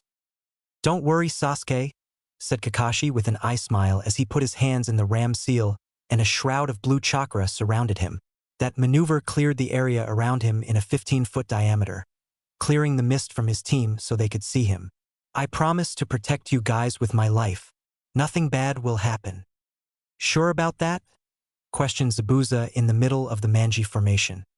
He was ready to sever all the heads of everyone in the formation until Kakashi immediately stopped him with a kunai to the stomach. Zabuza became shocked for a second until he turned into water. "Mizu Bunshin, water clone?" thought Kakashi in a panic as Zabuza appeared behind him and promptly sliced him half. Zabuza's grinning face didn't last long as he realized he sliced a Mizu Bunshin. "It's over," said Kakashi as he readied to slit Zabuza's throat with a kunai if he moved. Kakashi wasn't ready for another Zabuza to appear behind him and the one in front of him to dissolve into water. I'm not that easy to take down, said Zabuza as he swung to cleave Kakashi in half. Kakashi ducked the swing and put his hands up to block the follow-up kick from Zabuza that sent him sailing into the water. Zabuza smirked when he realized Kakashi was staying in the water and performed a shunshin to appear above him. This water is so heavy. Oh no! Thought Kakashi urgently, but it was too late. Zabuza had already completed the hand seals for his jutsu and Kakashi found himself trapped in a sphere of water. Suetun, Suiro no Jutsu, water style, water prison technique, said Zabuza, creating a dome of water that immobilized Kakashi completely. Zabuza then created another water clone as he looked at the remaining people. Kakashi, I'm going to allow you to watch me kill your students and client before I kill you, stated Zabuza as his clone stalked toward the Genin slowly. Run, get out of here. Leave me, protect the client, said Kakashi before Naruto interrupted him. Why should we run? Said Naruto as he readied to fight. First of all, the first thing you taught was to never abandon your comrades. I am not worse than scum. And secondly, if we ran, what's to say a Jonin wouldn't find us, so we'd have to deal with him anyway. So why not fight him now? Sakura, stay with Tazuna. Sasuke, you ready to do this? Said Naruto as Sasuke activated his Sharingan, signaling he was ready. Naruto started by flinging several shurikens at the real Zabuza that his clone in front blocked. Any shuriken that passed the clone Zabuza blocked himself with his free hand. It seems that he can't remove his hand from his jutsu or move for that matter, as it would probably disrupt it and cause it to disperse. We'll aim for that, we need Kakashi, thought Naruto quickly as he and Sasuke charged in to engage Zabuza in taijutsu. Zabuza's clone began to chuckle as he was easily defending against the two brats. After a minute, he got bored with defending and violently kicked Sasuke away and ready to slice the other one, but saw him backpedaling rapidly. He noticed that he was going through a few hand seals. Doton, Doryuden, Earth Style, Earth Dragon Bullet, thought Naruto as he spat out some mud that quickly rose to form a huge dragon's head. The dragon proceeded to fire off several bullets of mud at the Zabuza clone, which he blocked with his huge sword. However, upon blocking the last bullet, he noticed that the blonde had disappeared and the Uchiha brat was standing in front of him wielding a Fuma shuriken. Sasuke held the shuriken in his hand and opened it up fully and ready to fling it. As Sasuke let it go, Zabuza's clone noticed that it wasn't headed for him but rather Zabuza in the back. Zabuza chuckled as he easily caught the shuriken. His chuckle disappeared as he noticed another shuriken headed toward him that had been hidden in the shadow of the first. Zabuza jumped over the shuriken in an impressive display of agility. Too easy, said Zabuza in a snobbish tone. He wasn't ready for the shuriken to poof and turn into the blonde-haired kid, who flung a kunai at him. The kunai was perfectly aimed as it required him to move his arm out of the way lest he take a high-speed kunai to the arm. Despite moving, the kunai still nicked his cheek. Naruto got behind Zabuza as he had used a henge transformation to change into that second shuriken that Sasuke tossed to outwit Zabuza. Naruto was standing on the water when he noticed Zabuza become enraged and look at him with a murderous glare. As he was ready to fire the still-held Fuma shuriken back at Naruto, an incredibly serious Kakashi blocked that attempt. Great job, Naruto and Sasuke. That was an ingenious plan and I couldn't be prouder, said Kakashi as he still held his glare towards Zabuza. Heh, I got distracted and let go of my jutsu. Big deal, said Zabuza, trying to downplay that two Genin outwitted him. Don't flatter yourself, you were forced to drop it, said Kakashi as he batted away the shuriken in Zabuza's hand. Zabuza jumped away from Kakashi, who mirrored him, and went through a plethora of hand seals that Kakashi was executing at the same time and speed of him. They even shouted Suetun, Suryuden no Jutsu, water style, water dragon bullet technique, at the same time as two huge water dragons appeared and cancelled each other out when they clashed. How did that happen? The Sharingan allows the user to copy and recreate what the other is doing, but we finished at the same time. What's going on? Thought Zabuza as he went through a few hand seals for another jutsu but stopped when he noticed himself standing behind Kakashi. What? Thought Zabuza when he saw Kakashi go through hand seals for the jutsu he was about to use. Suetun, Daibakufu no Jutsu, water style, great waterfall technique, said Kakashi as a huge torrent of water crashed into Zabuza and sent him careening into a tree. As soon as he hit the tree, for kunai from Kakashi pinned Zabuza's arms and legs to the tree. "How are you doing that? Can you dash?" said Zabuza before Kakashi interrupted him. "See the future." "Yes, and your future is death," said Kakashi as he walked over to Zabuza to finish the job, but two Senbon needles struck Zabuza before Kakashi could get to him. "You were right," came the voice of a hunter Nin that suddenly appeared. "He is dead, and I thank you for weakening my target as I've chased him for a long time." The hunter Nin grabbed Zabuza's arm and placed it over his head. "Allow me to dispose of this body elsewhere so your genins don't have to watch," finished the hunter Nin as he disappeared in a swirl of mist. "Well, anyway," said Kakashi back to his board, uninterested tone as if he just didn't fight to the death just now. He covered his left eye back up and said, "Tazuna, we're almost to your house, right?" After a nod from Tazuna, Kakashi gave an eye smile and finished with, "Great, Naruto, you're on carrying duty." Naruto looked confused at first until he saw his sensei collapse. Sakura ran over and performed a diagnostic jutsu. She determined that he was only experiencing chakra exhaustion and that he'd be fine in a couple of days. With that, Naruto picked up Kakashi piggyback style and they continued on their way to Tazuna's house. Eventually, right before they made it, Naruto voiced his concerns. "Zabuza's still alive." Chapter 6 Wave. Arriving at Tazuna's house that night, Team 7's exhaustion was clear from today's events.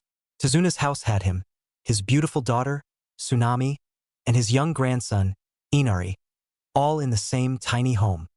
His home was very warm and inviting as they all rested for the night after their long day of traveling and fighting.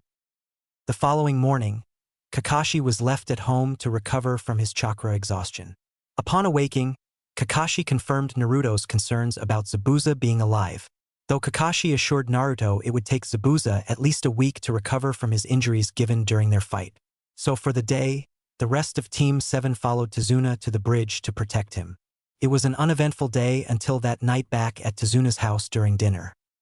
"You're all going to die, you know," said Tazuna's grandson in a matter-of-fact tone. The comment came out of nowhere and everyone in the room became surprised by his sudden announcement. Naruto was the first to respond. "No, we're not. I'm too awesome to die before becoming Hokage, and so is my team. Gado's going to murder you all for trying to stop him. Just like Kaiza," shouted Inari as he teared up remembering Kaiza, the first to stand up to Gado and was killed for it. "No, I doubt it very seriously. We'll protect your grandfather with our lives. Just you watch, kid," said Naruto with a smile which also got a smile from Tazuna. "Stop smiling. You don't know what pain is. You don't know suffering. You've probably lived a cozy life in that ninja village of yours," said Inari as he gasped seeing Naruto's happy demeanor do a 180. "Listen, so what, your life is bad now? Get over it. People have had it worst. You still have a mother and grandfather who love and take care of you. A warm house to live in and a meal every night. You have no clue what it's like to suffer." The stark shift in Naruto was mind-boggling to everyone there. He was normally such a pleasure to be around but currently was cold and apathetic. "I know a guy who lost his whole family in one night to his older brother, whom he admired. He was only 6. There's also a guy whom his entire village hated him for something out of his control, where his existence has been ignored since being born. But you know what, they didn't mope all day long. They got up and did something about it, so they can move forward in their lives." Naruto then put his utensils down as he stood up from the table. "Sensei, I need to blow off some steam. I'll be in the forest training." Naruto vanished in a poof of smoke as he left the home. It was quiet for a few moments after he left until Sakura spoke up. "Kakashi-sensei, the first person Naruto was talking about was Sasuke-kun, right? Who is the other one?" "The other one is Naruto." "What? He always seemed so happy. How could he have had a terrible life like that?" "Indeed, he was Sakura. Naruto had a pretty rough life until the Hokage personally stepped in. He's done so much to gain the village's love, but it's hard to change people's viewpoints. Naruto can change a person's viewpoint easily, but people are a different story. Maybe one day that will change. Though it has gotten better in recent years," said Kakashi as he wanted his genin to wonder what it was. What could Naruto be hated for? Thought Sasuke as before he remembered to ask Kakashi about his Sharingan. Next morning with Naruto. The following morning was absolutely beautiful in Wave Country. Naruto had stayed out all night and fallen asleep from his training session. He was snoring heavily as he laid sprawled out on the forest floor. An extremely beautiful girl in a pink dress with long black hair and chocolate brown eyes walked into the clearing Naruto was occupying. Upon noticing Naruto snoring, she decided to wake him up. That almost proved fatal as Naruto woke up and pinned her down underneath him with a kunai at her throat. "Oh, I'm sorry. I didn't mean to attack you. It's just this country has a bad crime rate," said Naruto with a smile as he put his kunai away and removed himself. "Such pretty eyes," thought the girl before noticing his hand out. She took it and was helped into a stand. "Oh, it's fine. I understand completely. Wave is a pretty violent place. My name is Haku. Nice to meet you." "Naruto, a pleasure to meet you, Haku. What are you doing here all alone? You said you knew how dangerous this place was," said Naruto, confused at the girl's logic. "Oh, my friend needs medical attention, and there are some herbs around here that can help him. Want to help me pick them?" asked Haku with a small smile. "Of course. Just tell me which ones, and I'll get them for you," said Naruto, reciprocating the smile. Haku pointed out a few plants as Naruto began to grab them and place them in Haku's basket. Eventually, Haku popped a question. "Are you a ninja? Why do you ask?" "Because I noticed your forefigure was suited for combat like a ninja's," said Haku. She tried to say forehead protector until she noticed I didn't have mine on. "I took it off last night so I wouldn't be recognized," thought Naruto as he said, "There are plenty of people with bodies like mine who are just regular civilians, but yes, I am one." "I thought so. Do you have something precious to protect?" "I believe true strength comes from wanting to protect those precious to you," said Haku, fondly thinking about her own precious person, the one in need of medical attention. "I do. My village and my friends are all precious to me, and I'll protect them with my life. But you should know something, Haku. We have to face an extremely powerful foe named Zabuza. He's trying to kill us," said Naruto as Haku gasped. "But don't worry. We already found him and my team is about to kill him now," said Naruto as he was watching Haku with a critical gaze. Upon seeing Haku stiffen slightly, Naruto knew he had her. "I wish. If only it were that easy," said Naruto as Haku relaxed at the news. "True, Naruto-kun. Thank you for your help, but I need to get this back to my friend," said Haku with another smile. Before fully disappearing, Haku turned around and said, "Oh, and by the way, I'm a boy." Naruto never even reacted to the shocking news as he said, "No, you're not. I'm a ninja, remember. I noticed you have on chest bindings to hide your figure. Let's not forget when we first met and I had you pinned underneath me. My leg was in your business. Either you have a weird boy part or that was a lady part one pressed into," said Naruto, still smiling. Haku had the decency to blush upon realizing that they were that close at first. "Seems I can't fool you. Either way, I need to go now. I hope to see you in the future, Naruto-kun," said Haku as she began walking away again. "Tell Zabuza I said hi," said Naruto as Haku froze in place.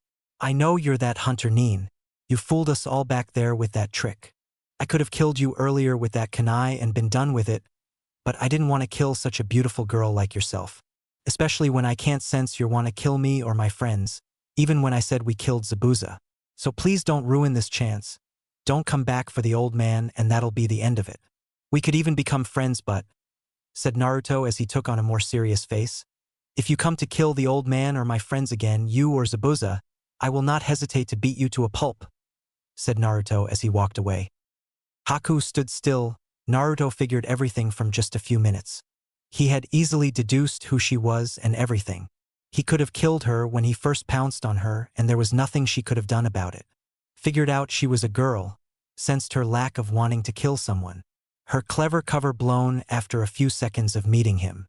She had to tell Zabuza about this troubling news. 6 days later. The week had passed with no incidents. Kakashi had recovered a few days ago and began accompanying his genin to the bridge. Today would be the day that Zabuza would strike. However, Naruto wasn't there.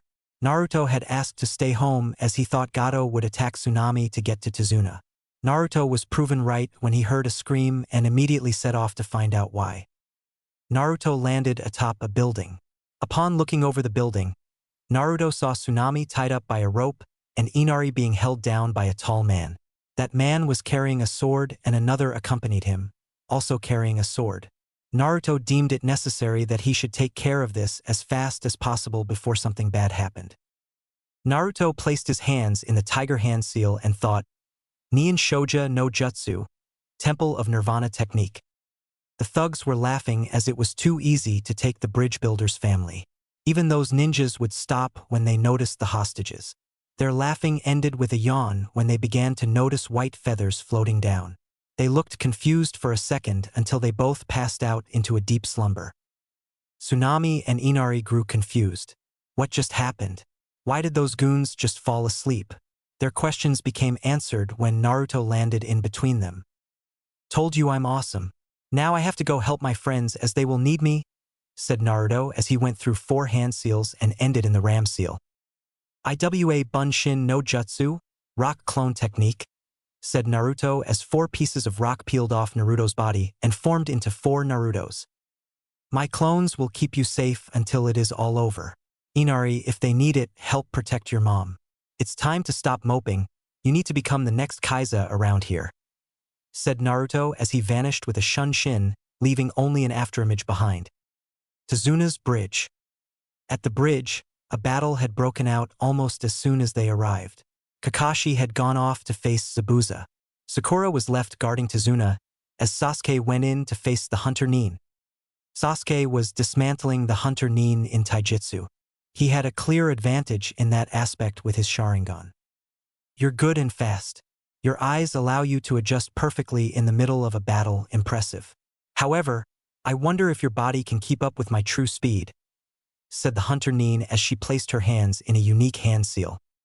A thin sheet of ice appeared in between Sasuke and the faux Hunter Nin as she said, Makio Hyosho, demonic ice mirrors. Sasuke soon found himself trapped in a dome of 21 identical ice mirrors. He then saw the Hunter Nin step into one of the mirrors and appear in all the mirrors. After a moment, Sasuke had to dodge a barrage of Senbon needles. Sasuke still managed to get hit by several Senbon though, 2 in the shoulder and 4 in his leg. Sasuke stood up and determined that fire trumps ice, so he was going to melt the mirrors. Katan. Gokaku no Jutsu, fire style, great fireball technique, said Sasuke as he sent a huge torrent of fire into one of the mirrors. He became surprised when the mirror was only lightly melted at the corners though. The mirror then regenerated right before his eyes. That level of jutsu will do you no justice here, said the Hunter Nin as she pulled out more Senbon to toss at Sasuke. I need to end this fight quickly. This jutsu is very chakra taxing and he already proved he can keep up by dodging that first attack. Before I get tired and slow down, I need to put him down, thought Haku as she was ready to end Sasuke. Haku fired an unavoidable amount of Senbon at Sasuke that would surely finish him. I'm sorry Naruto-kun, but I follow Zabuza-sama's wishes, thought Haku sadly as she knew Sasuke would meet his end. That was all for naught as a flash of yellow appeared in her ice mirrors. Naruto appeared with his hands clasped together as he thought, Futon, Daitapa, wind style, great breakthrough. A sudden gust of wind appeared and blew all the Senbon away. You okay, Sasuke? Asked Naruto with his eyes locked on Haku, or at least her reflection. HN, said Sasuke as he continued with, these mirrors are tough. My fire does not affect them. We might have been able to break one if you had stayed outside, but it's too late for that now. She's too fast to let you out of here without a fight. Hello, Naruto-kun. It seems your arrival is very untimely, but you're in my domain now and here I reign supreme, said Haku as she continued to send out Senbon after Senbon. Naruto and Sasuke were dodging them with ease as Haku had to split up her targets.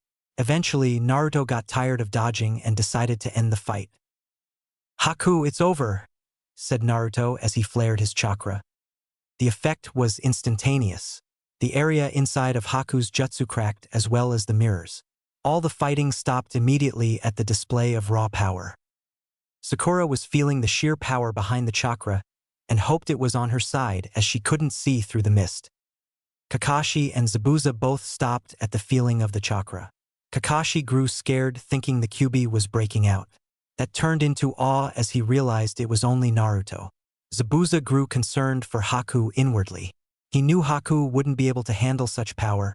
He was doubting if he could. Sasuke stared in disbelief at Naruto. He had never seen this from Naruto. After 3 years of training together and being friends, Naruto still had tricks.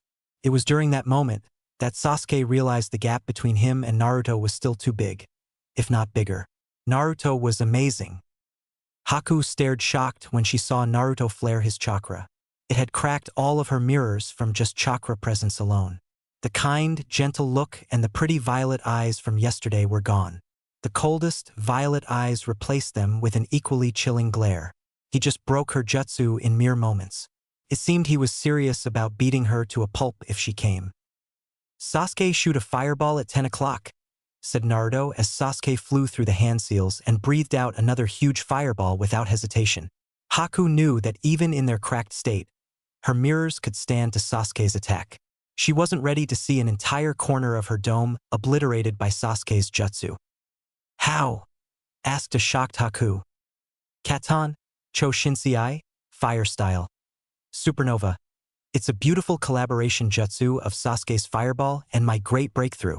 It's pretty powerful and now we know this fight is over," said Naruto as he channeled a bit of Kurama's chakra and vanished in front of the mirror Haku was in.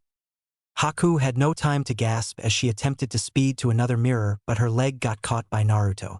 Naruto then proceeded to swing her around and smash her through the mirror she just came out of.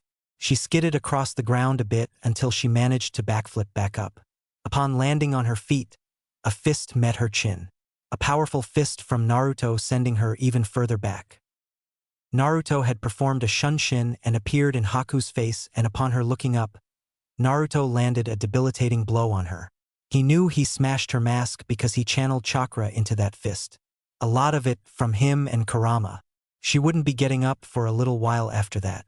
He walked over to Haku and took a knee next to her prone form. "Why, Haku?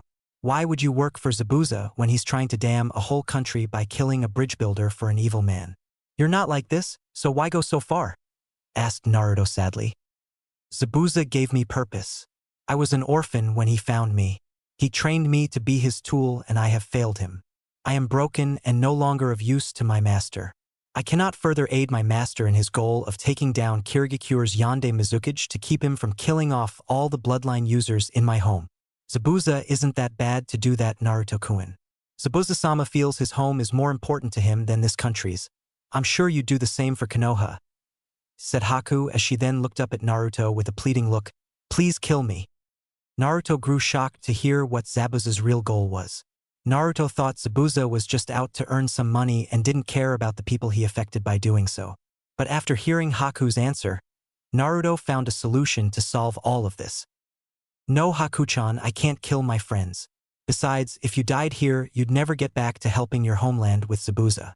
Now get your pretty little buns up. We have to go save your sensei before Kakashi kills him," said Naruto as he offered Haku a hand. Haku was speechless as the kind, gentle eyes she had met came back again. Her body felt rejuvenated after looking into them. Haku took Naruto's hand, blushing slightly from Naruto's warmth, and set off with him to find Zabuza. Sasuke stood in disbelief. Was I just forgotten? How the hell does Naruto know that Hunter Nin's name? And she's a girl. I would have been defeated by a girl if Naruto hadn't come. I need to train harder.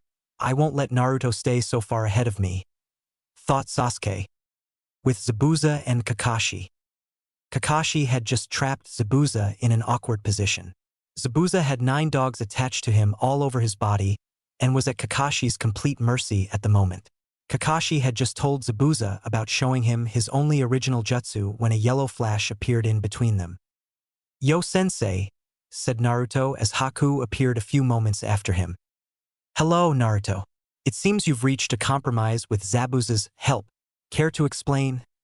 said Kakashi as his dogs still held firm to Zabuza. Naruto replied, "Well, I came in to save Sasuke, though I'm sure he could have won if the match lasted longer. I defeated Haku and she told me about Zabuza's goal. Zabuza's actually fighting for a good cause. He wants to end the reign of the Yandere Mizukage. Finished Naruto as Kakashi looked incredulously at Zabuza. I thought he was just doing this for money. It seems Zabuza does fight for good, thought Kakashi, even though he thought that his dogs were still holding down Zabuza. So what are you saying we should do, Naruto? Asked Kakashi. I say we let them go after Tazuna completes the bridge. Killing them now would be unnecessary as it's clear they can't defeat us, said Naruto as he trailed off when he felt over 250 chakra signatures approaching the bridge. Haku and Zabuza stared at Naruto until Kakashi said, "Sensor, must feel someone coming." Upon hearing that, Zabuza and Haku both looked in the direction that Naruto was. About a minute later, a group of about 250 people appeared with a short man in front clapping. "Gato, what are you doing here?" said Zabuza, still with Kakashi's ninja dog pack on him. "It seems the demon of the mist was a farce in the end. I knew you couldn't complete the mission.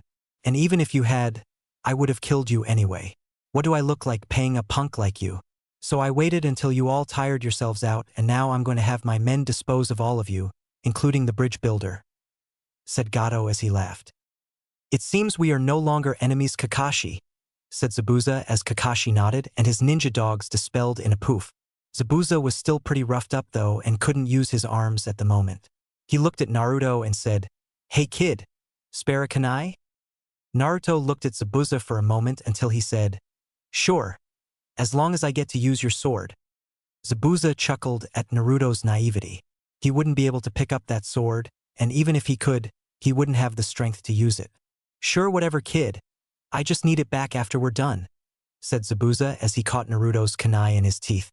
Kakashi lowered his headband back down as he wouldn't need it for this fight. Haku also stepped up by Zabuza's side as she was willing to take out a few. Sasuke appeared on Kakashi's side as well, believing he might as well take his frustration out on something, and Gato brought the perfect opportunity. In the middle, wielding the Kubikirabocho decapitating carving knife, was Naruto. Naruto had to channel some of Kurama's chakra to augment his strength just so he could wield it. Felt so good in his hands. Looking to his right and seeing Zabuza and Haku, then to his left to see Kakashi and Sasuke, Naruto smirked. "Let's go wild." 2 days later. How did Zabuza kill the most people and even Gato with no arms? "That's outrageous," said Naruto as he was reminiscing about the battle at the bridge a few days ago. "I'm good like that, kid. I'm good like that," said Zabuza. "Well, Kakashi, it seems me and Haku are done from doing this type of business. Maybe we will go and see how Kiri is doing since it's been almost a decade since I left. The Bloodline Rebels may have an organized front we can join." Kakashi nodded as he had heard all about Kiri's internal issues. "Until next time, Zabuza, hopefully on friendlier terms," said Kakashi as he waved goodbye. Zabuza then turned to Naruto and said, "Kid, you could have let us be killed, but you didn't, and for that I say you suck as a ninja," said Zabuza as he looked shocked to see Naruto slump over and fall into a terrible depression. Could this kid not take a joke? "But you're a hell of a person and I'm glad to call you a friend. Thank you for giving us the chance to live. Maybe one day I'll teach you how to use a sword. Just ask and I'll try to arrange something. Until then, don't be such a punk ass," said Zabuza as he fist bumped Naruto. "Naruto-kun, thank you so much. I don't know what would have happened. I could have died, Zabuza-sama could have died. But none of that happened, because you're such a forgiving person. Thank you for the chance we didn't deserve. I hope to see you in the future sometime," said Haku as she got bold and hugged Naruto. "So warm," thought Haku. "And I the same. See you later, Haku. And kick some ass in the war," said Naruto as they broke apart and waved goodbye. As Naruto watched them walk away, he turned around to see his team halfway down the path already. "Guys, wait up. My team shows me no love," said Naruto crying as he raced to catch his teammates. As he was trying to reach his team, Naruto didn't get to hear the naming of Tazuna's bridge, the Great Naruto Bridge, in honor of the most recent hero of Wave. Chapter 7, Chunin Exam Start. Time skip, 2 months. It had been an eventful 2 months for Team 7. They had gone on 5 more C rank missions and even AB rank. 3 of their C ranks were simply escorting missions, no ninja contact like the Wave mission. The other 4 were eradicating bandit camps, with one having a few missing ninjas, making it their first B rank. Normally a ninja's first kill would haunt them, but Kakashi dealt with it perfectly. Before their first kill, Kakashi had acquired 3 of the cutest baby birds he could find. He then handed each of his students 1 bird. Naruto, Sakura, and even Sasuke became mesmerized by the 3 birds' cuteness.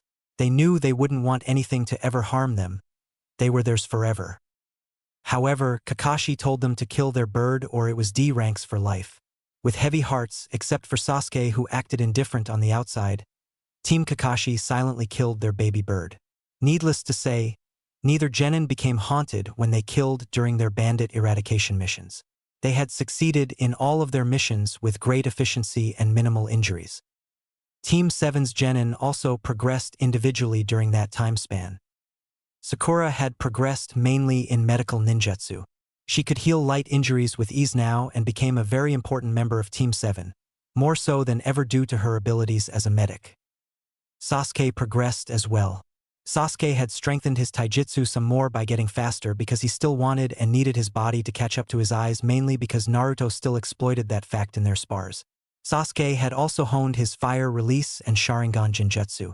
He tried hard to gain the 3rd Tomo in his eyes, but they hadn't come yet. Naruto had done amazing in the 2 months.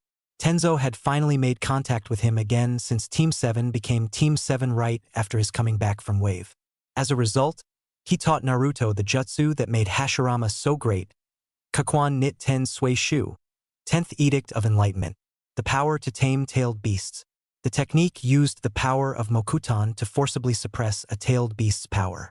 Tenzo showed Naruto the jutsu for when he ever came across another Jinchuriki or Biju.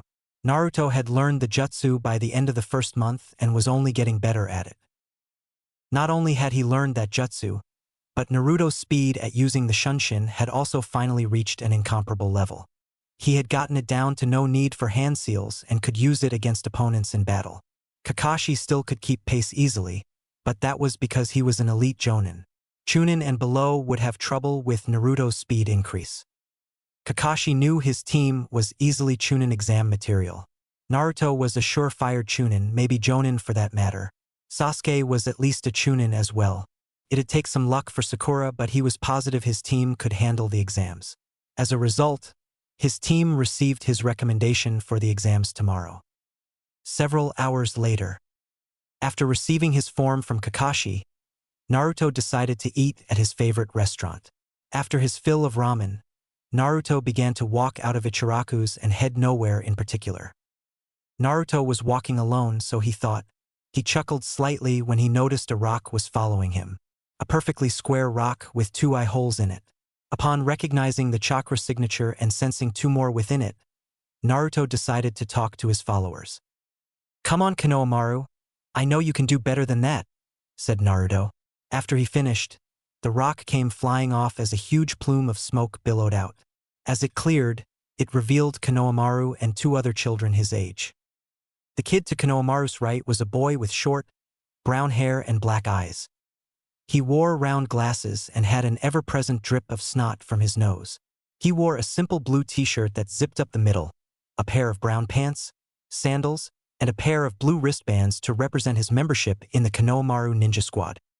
The kid to Konohamaru's left was a girl with orange hair, tied up by 2 red elastic bands, into 2 very large pigtails and a perpetual blush on her cheeks. She also wears a red tank top over a pink t-shirt layered at the bottom. Her pants are gray and she wears the traditional ninja sandals. She also wears a pair of blue wristbands to honor Naruto as a member of the Konohamaru Ninja Squad. Naruto had given Konohamaru his blue wristbands one day when he visited him. Ever since, Konohamaru had donned them and seemed to acquire 2 more members. Impressive. Konohamaru spoke up upon the smoke dissipating. "Told you he was amazing. Guys, this is Naruto. Boss, this is Udon and Moegi. We are the Konohamaru Ninja Squad." Finished Konohamaru with a pose of authority. "Hi, I'm Moegi and it's nice to meet you, Naruto-san. Konohamaru has told us great things about you," said Moegi with a smile and a deeper blush as she noticed Naruto smiling back. "He's hunky," thought Moegi, looking Naruto up and down. "I'm Udon. It's nice to meet you. Oh no, I screwed up. said Udon, ashamed at his first time talking to Naruto. Boss, come play ninja with us. You haven't played with me since the Konohamaru Ninja Squad became a squad. Playing ninja, Naruto? I thought being a ninja stopped you from pretending to be a ninja, said Sakura as she had come over when she spotted Naruto. Oh hey Sakura-chan, there's nothing wrong with playing ninja. Plus Konohamaru's better than most of my opponents, said Naruto when he noticed Konohamaru had his pinky held up. Boss, is that your girlfriend? Said Konohamaru. Naruto laughed when he realized what Konohamaru meant with that pinky. Oh, probably not since you're laughing. I'd laugh at that hair. I mean, who has pink hair? Does she dye it? What a weirdo, finished Konohamaru as he was hit by a vicious killing intent. Konohamaru looked up to see Sakura seething. Naruto whispered in Konohamaru's ear, "Run." Not needing to get told twice, he took off in a full sprint. Sakura was in hot pursuit as she rounded the corner Konohamaru just took. Upon doing so, she noticed Konohamaru bump into someone. Ouch, I'm sorry, sir. I was running and wasn't paying attention to where I was going, said Konohamaru as he then found himself picked up by his collar. Watch where you're going, punk, said the older boy, grabbing Konohamaru. He had black eyes and purple facial paint on. He was clad in a black, baggy, full bodysuit with a red and yellow circle on the front. He also wears a black hood that covered his head completely and had cat-like ears and his forehead protector on his forehead. Stop it, Kankuro, he already said sorry. Leave him alone, said a teal-eyed girl with sandy, blonde hair in 4 ponytails. She was wearing a single light purple-colored, off-the-shoulder garment that extended to halfway down her thighs, with a scarlet sash tied around her waist. In addition to incorporating fishnet worn over her shoulders and legs, specifically on her right calf and her left thigh, she also wore her black forehead protector around her neck. No, Temari, I plan to teach this punk a lesson, said Kankuro as he readied a fist. Sakura was going to speak up until Naruto appeared beside her in a shunshin. Excuse me, sir. I would recommend putting him down, said Naruto. Yeah, what are you going to do about it, Blondie? Said Kankuro as he turned his head to look at Naruto. Naruto gasped as he said, Oh my, I'm sorry, miss. I thought you were a boy at first. Temari chuckled slightly as Kankuro blurted out, What the hell are you talking about? I'm a guy. Then why the hell are you wearing all that makeup? Said Naruto, causing Temari to laugh a little harder. It's war paint, not makeup. Why does everyone say that? Asked Kankuro before he was hit by a rock. That shocked him enough to drop Konohamaru, who immediately dashed for Naruto. Konohamaru, I don't think you need to stay here now. Go on home, said Naruto to Konohamaru, who hurried home afterward. Sasuke landed next to Naruto as he said, You should pick on someone your own size. Kankuro looked irate at Sasuke as he touched the bandaged object behind him. Sasuke pulled out a kunai as he readied for Kankuro's assault. Temari made a move for her fan until she felt her hand land on another hand. I wouldn't do that. Let's let them do something stupid, said Naruto, who was standing behind Temari smiling. I didn't even see him move, thought Temari as she noticed an image of Naruto in place of where he was. Was that a shunshin? That was way too fast. This guy's good and he's not too bad on the eyes, thought Temari as she blushed slightly looking at Naruto, then blushed harder when she realized her hand was still on his. She took it off and turned away back to Kankuro. Kankuro had noticed Temari's dilemma but continued when he realized Naruto wasn't going to do anything. However, before he could start on the bandages, he froze when he heard another voice. You both are embarrassments, said a new voice who appeared in a swirl of sand via shunshin. He was a short male with short, spiky red hair. He had black rings around his blue-green eyes with no pupil or eyebrows. He wore a black full-body suit with t-shirt-like sleeves, 3/4 length legs, and an open neck. He also wore a white cloth over his right shoulder and the left side of his hips, and a wide leather band system over the left shoulder and right side of his hips. With this leather band, he carried around his gourd that contained his sand. He also wrapped his black forehead protector over the band. Gaara, said Kankuro as he stopped what he was doing upon Gaara's arrival. Stop speaking before I kill you, said Gaara as he turned to look at Naruto. You with the blonde hair? My name is Gaara. What is yours? My name is Naruto. That is Sasuke and Sakura, said Naruto as he pointed to his two teammates. Are you competing in the Chunin exams? Asked Gaara. That we are. I'm assuming you all are as well. Being Sunigake your Shinobi in Konoha, said Naruto, still behind Temari. Of course. It'll be entertaining going against you, Naruto, said Gaara before he started walking off. Temari, Kankuro, we're going. Naruto moved out of Temari's way as he said, It was a pleasure meeting you, Temari-chan. It was a pleasure meeting you too, said Temari, blushing as she left. HN, I would have kicked that cross-dresser's ass, said Sasuke. Naruto laughed as he said, I'm sure you would have. I'm sure you would have. Unless he kicked your ass with that bandaged-up makeup kit on his back. Either way, we have a big day ahead of us tomorrow. I'm gonna get prepped for it. Peace out, said Naruto as he vanished. Sasuke and Sakura did the same as they left to get ready for the Chunin exams tomorrow. One day later, Team 7 arrived at the academy the following morning for the Chunin exams. They had instructions to go to room 301 and headed upstairs to get to their room.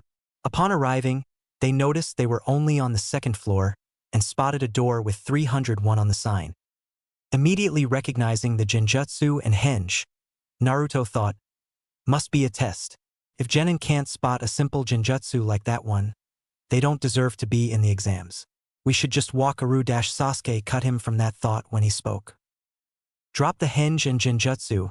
You're not fooling any of us good ninjas with it, said Sasuke as both techniques dissolved. Naruto palmed his face as one of the now Chunin spoke up. Seems we have a cocky one Kotetsu. Kotetsu then said, Indeed we do. Looks like I'll have to put him in his place, said Kotetsu as he kicked out at Sasuke. However, a kid in a green spandex jumpsuit stopped the kick short. Hello, my name is Rock Lee. Might I have your names? Said Rock Lee, the kid in the green jumpsuit, to Sasuke, letting Kotetsu's leg go. HN, I'm Sasuke Uchiha. This is Sakura Haruno and Naruto Senju. We are Team Kakashi. Who are you all? Said Sasuke in reply. As I said, I am Rock Lee, this is Tenten and Niji Hyuga. We are Team Guy, said Rock Lee. Well, we hope to see you in the exams, said Sasuke as he and his teammates both walked off. Seems they are a strong team with the Uchiha and Senju. Wonder how good they are, thought Niji to himself.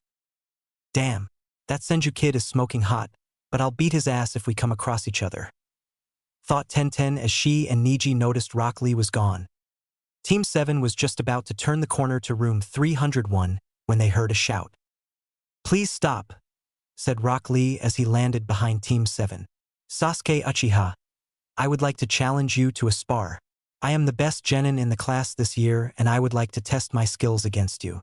You are a natural genius and I am a genius of hard work, and I would like to test myself against you. Finished Rock Lee as he got into a beginning stance. Sasuke activated his Sharingan and was about to say yes until Naruto said, Sasuke, I believe it's unwise to face him without knowing what he can do. He seemed extremely fast when he blocked that kick earlier, and if I'm not mistaken, that's the Goken fighting style. Very formidable taijutsu. You would suffer unnecessary injuries battling him. Let us continue without this, we'll face him later, said Naruto as Sasuke agreed. My teammate is right. We don't have much time to get to the exam. We'll save that spar for later, said Sasuke. Before Rock Lee could respond, a grown-up version of Rock Lee appeared landing beside him. Guy-sensei, why are you here? Asked Lee to Guy. Lee, my beautiful student, I came to make sure you weren't starting trouble. What are you doing to these fine, youthful ninjas? Asked Guy. Nothing, Guy-sensei, I challenged Sasuke-kun to a spar here, but he reminded me that we had little time to get to the exams, so we scheduled it for later, replied Lee as he looked to see his sensei's face cringing up. What a beautiful display of youth, to remind you of your pressing exam so you wouldn't be late. It's so beautiful to think about it, isn't it, Lee? Said Guy, face full of tears. Lee immediately starting crying, looking at Guy crying. Lee, Guy-sensei, Lee, Guy-sensei. Team 7 bore witness to a horrifying genjutsu. Rock Lee and his elder clone were hugging on a beach cliff, complete with waves crashing against it and a beautiful sunset. Sasuke's Sharingan couldn't even dispel the Genjutsu. Naruto tried to even use some of Kurama's chakra to forcibly dispel the illusion, but it was to no avail. Nothing worked. They stayed and watched the Genjutsu until its end. Slightly disoriented at what they just watched, Team 7 finally made it into room 301. Upon arriving, Naruto was immediately pounced on by a purple blur. "Naruto-kun, how I've missed you," said Ino as she rubbed her cheek with Naruto's. "Hi, Ino-chan. It's nice to see you too. Yo, Shika and Choji," said Naruto as the boys from Team 10 showed up after Ino. "Troublesome. Of course, Naruto's in this exam," said Shikamaru as he fist-bumped Naruto. Choji did likewise after wiping the chips off his hand. "Ino pig, what are you doing to Naruto? Did you finally give up hope on Sasuke-kun?" said Sakura with a smirk. Ino immediately stopped and was going to respond until another person made his presence known. "What's up, everybody? Seems the gang's all here," started Kiba. "You know what, they should call us the Rookie 9, as we're the first rookies in the Chunin exams in the past few years," said Kiba loudly as he fist-bumped Naruto. Shino and Hinata were walking up beside him. Naruto was about to respond again, but an older boy appeared and spoke to the group. "You should talk more quietly. You're drawing a lot of attention to yourself," said the boy as Naruto noticed that everybody in the room was staring at them. Sasuke looked at the guy for a second. "Who are you? I've never seen you in the Leaf Village," said Sasuke as he noticed the boy's leaf forehead protector. The boy was older than the Rookie 9. He looked about 20 years old and had on a pair of round glasses. He had onyx eyes and ash-gray hair, which was in a ponytail that extended to his upper back, with bangs framing either side of his forehead. He wore a dark purple shirt with a high collar, a white undershirt, dark purple fingerless gloves with armored plates on the back of the hand, a white cloth waistband worn at an angle, dark purple pants, blue sandals, and a shuriken holster on his right leg. "I am Kabuto Yakushi. I haven't seen everyone in Konoha either, so it's not hard for me to not be seen either," said Kabuto before he continued with, "I've been in a lot of these exams. I figured I should help you guys." Shikamaru noticed he said a lot and wondered how many exams have you been in? "It's a biannual event and this is my 4th year trying. I'm on my 7th attempt," said Kabuto smiling. "Damn, you must suck," said Kiba in a brash tone. "What? Everyone was thinking it." "Maybe you're right, but like I said, it is a pretty tough event. Since I've been in so many of these things, I've amassed a bit of knowledge. I could even share some if you'd like. I've got it all down on these cards," said Kabuto as he pulled out a stack of blank cards. Sasuke perked up slightly. He had a few names. "Do you have info on Rock Lee, Gaara, and Naruto Senju?" said Sasuke as everyone gasped when he said Naruto. "So you know their names, well that makes it easy," said Kabuto as he pulled out 3 cards and channeled a bit of chakra into them. "Okay, first up, Rock Lee. Konoha Genin with tremendous ability in taijutsu. Says his nin and genjutsu are nil. He is a member of Team 9 led by Might Guy as his sensei. Niji Hyuga and Tenten are his teammates. Says he has completed 42 D ranks and 35 C rank missions. Has been a Genin for a year, graduating a year before you guys," said Kabuto as he shifted to a different card. "Gaara of the Desert. I have little on this guy being from a different village. Says he mainly uses sand in all of his attacks and is very formidable in battle with it. He has done 12 D rank missions, 52 C rank missions, and even 1 B rank mission. Whoa, it says here that he hasn't received an injury, ever," said Kabuto as a few of the Genin got shocked faces at the news. Kabuto finally shifted to Naruto's card. Naruto Senju. From the famed Senju clan of the 1,000 skills. This is impressive. Says he is proficient in all the shinobi arts with ninjutsu being his favorite. His chakra levels are off the charts and it even says his control over it is just as impressive. Seems he is a chakra monster. He is a member of Team 7 led by Kakashi Hatake. His teammates are Sasuke Uchiha and Sakura Haruno.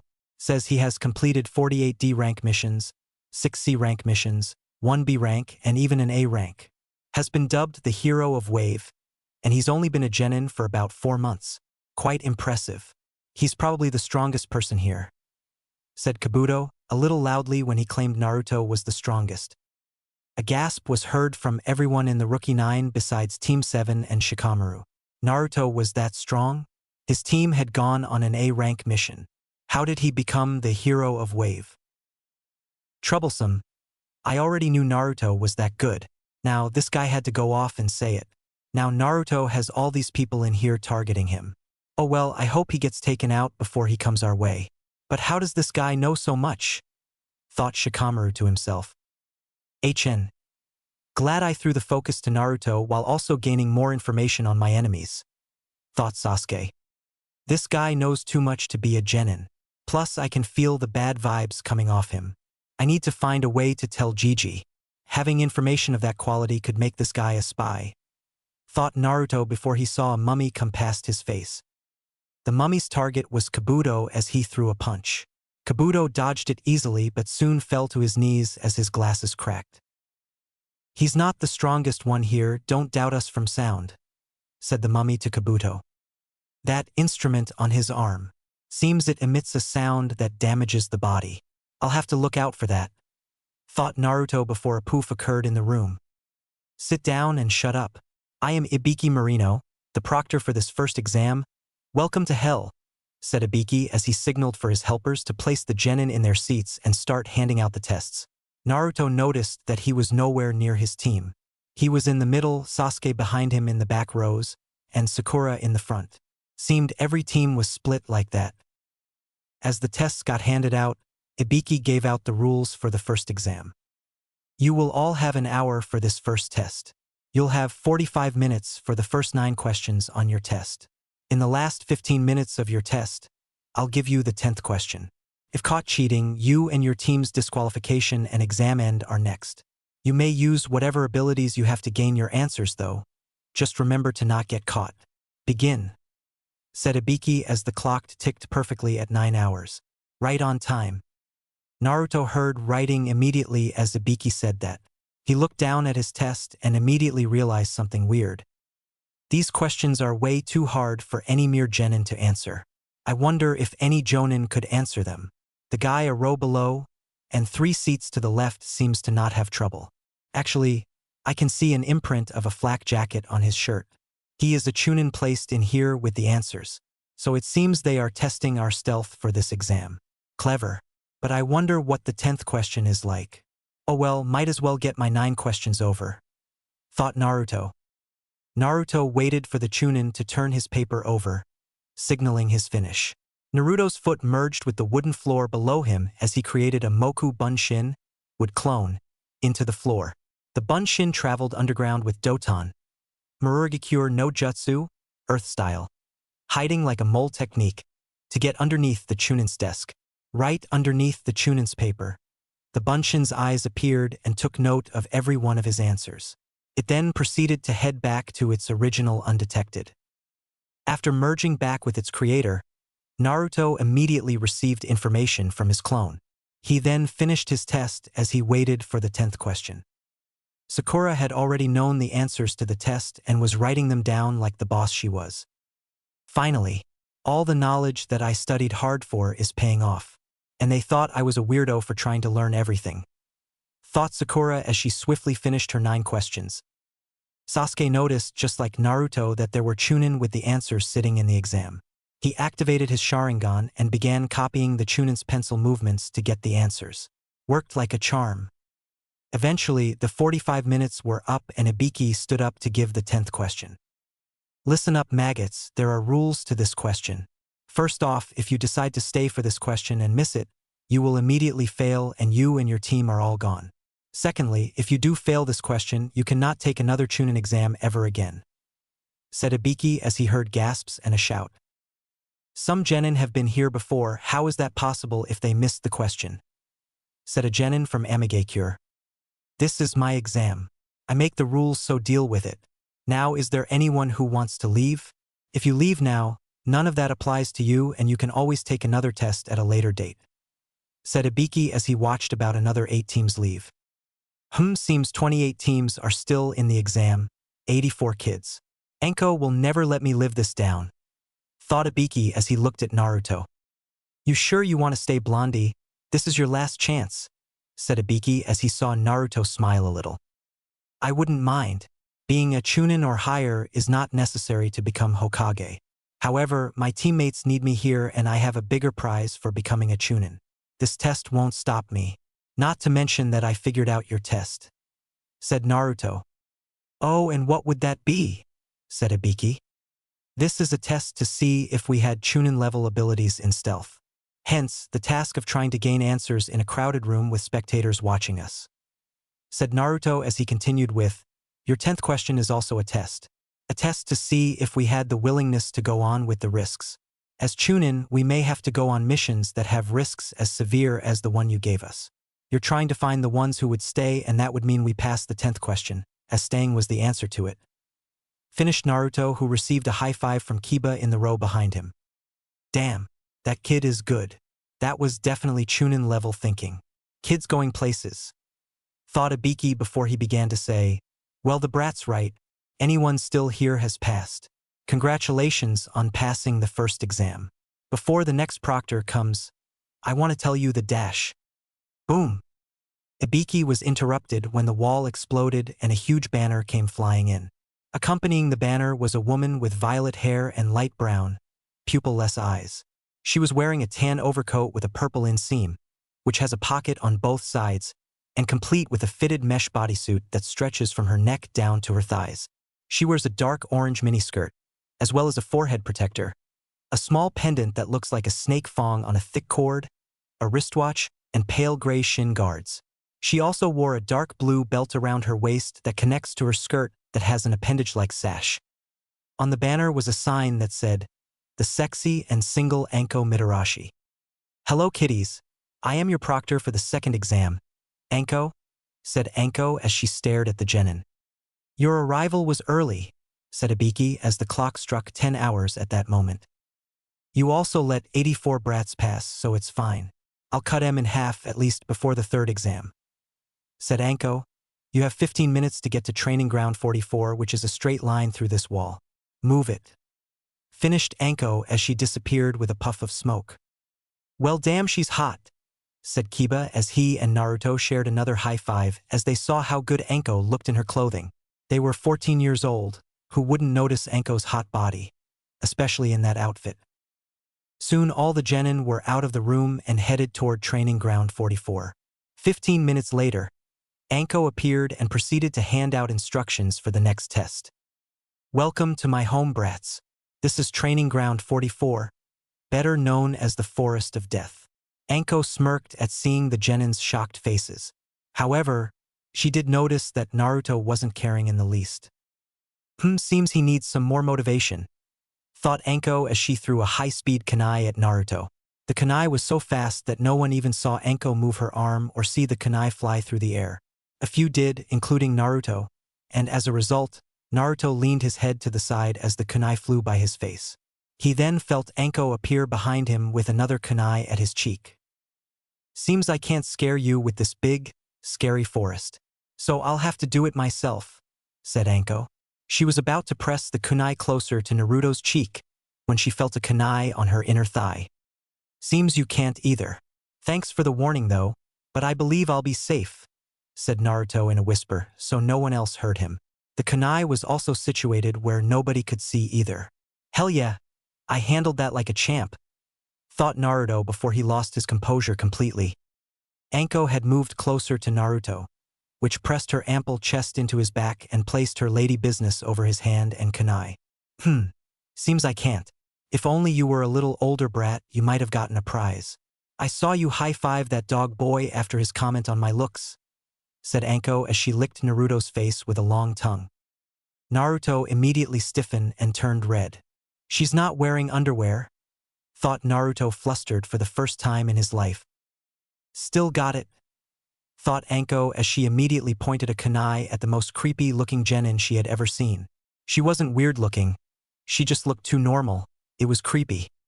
Here's your kunai back, said the Kyuubi Genin as Anko took back her kunai and walked back to the front.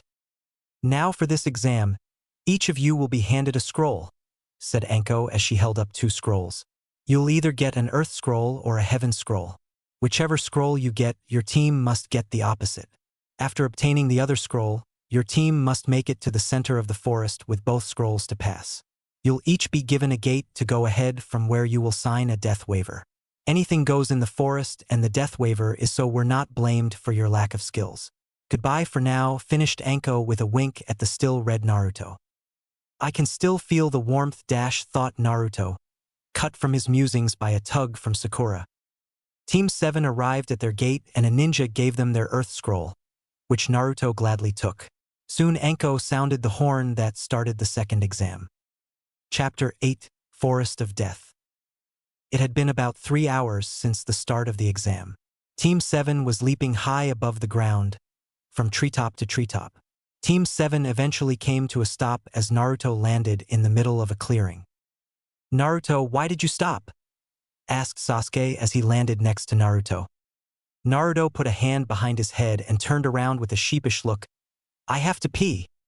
"I told you to go before we left," said Sasuke as he pinched his nose. "Give me the scroll.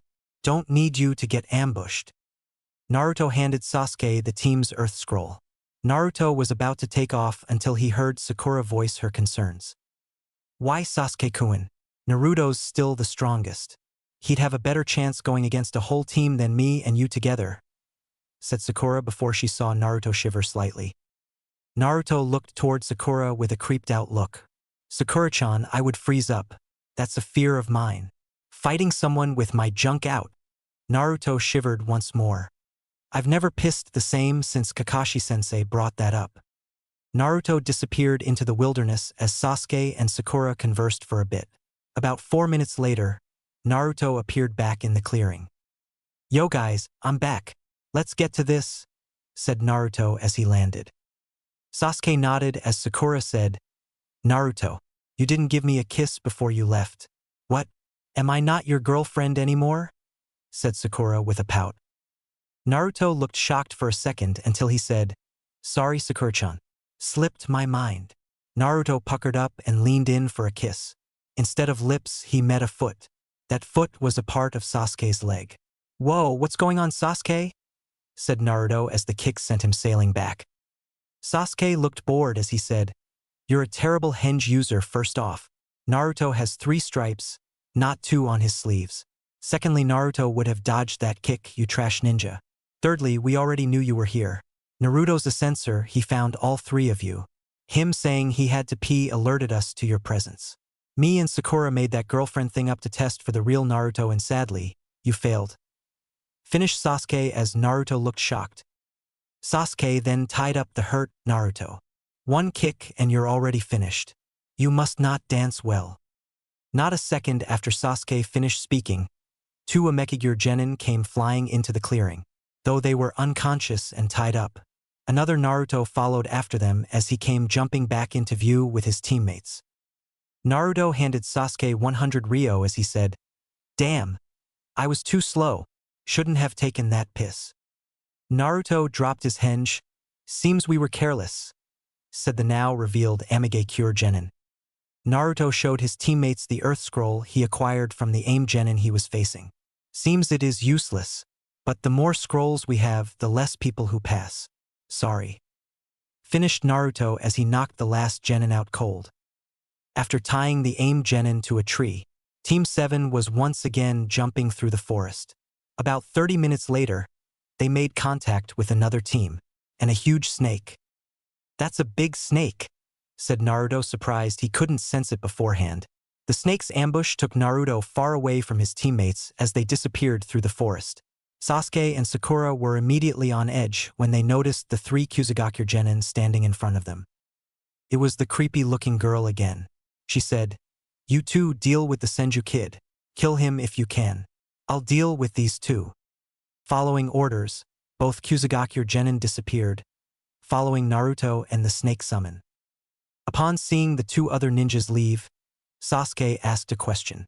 "Seems you're the leader. So which scroll do you have?" The Kyuubi Genin pulled out a heaven scroll. "You want my heaven scroll, right? Since you have an earth scroll." "Well," said the Genin as she swallowed her scroll, "let's battle for the scrolls. With our lives." "With Naruto." Naruto was taken for a ride by the snake, eventually ending up nearly a mile away from Sasuke and Sakura before stopping. I couldn't even sense that snake until it was too late, plus it popped up out of nowhere. That means it is a summon. Snake summons usually mean something bad if they're from the guy I think they're from, thought Naruto. Naruto had to dodge the snake as it lashed at him in an attempt to eat the golden blonde Genin. I need to get back to my teammates. It seems that separating us was on purpose. I have no time to play around, thought Naruto. He put his hand in a half-ram seal and channeled some chakra. Underneath the snake were a dozen explosive notes. Naruto had dropped them when he evaded the snake's lunge. Boom. Wow, that was huge.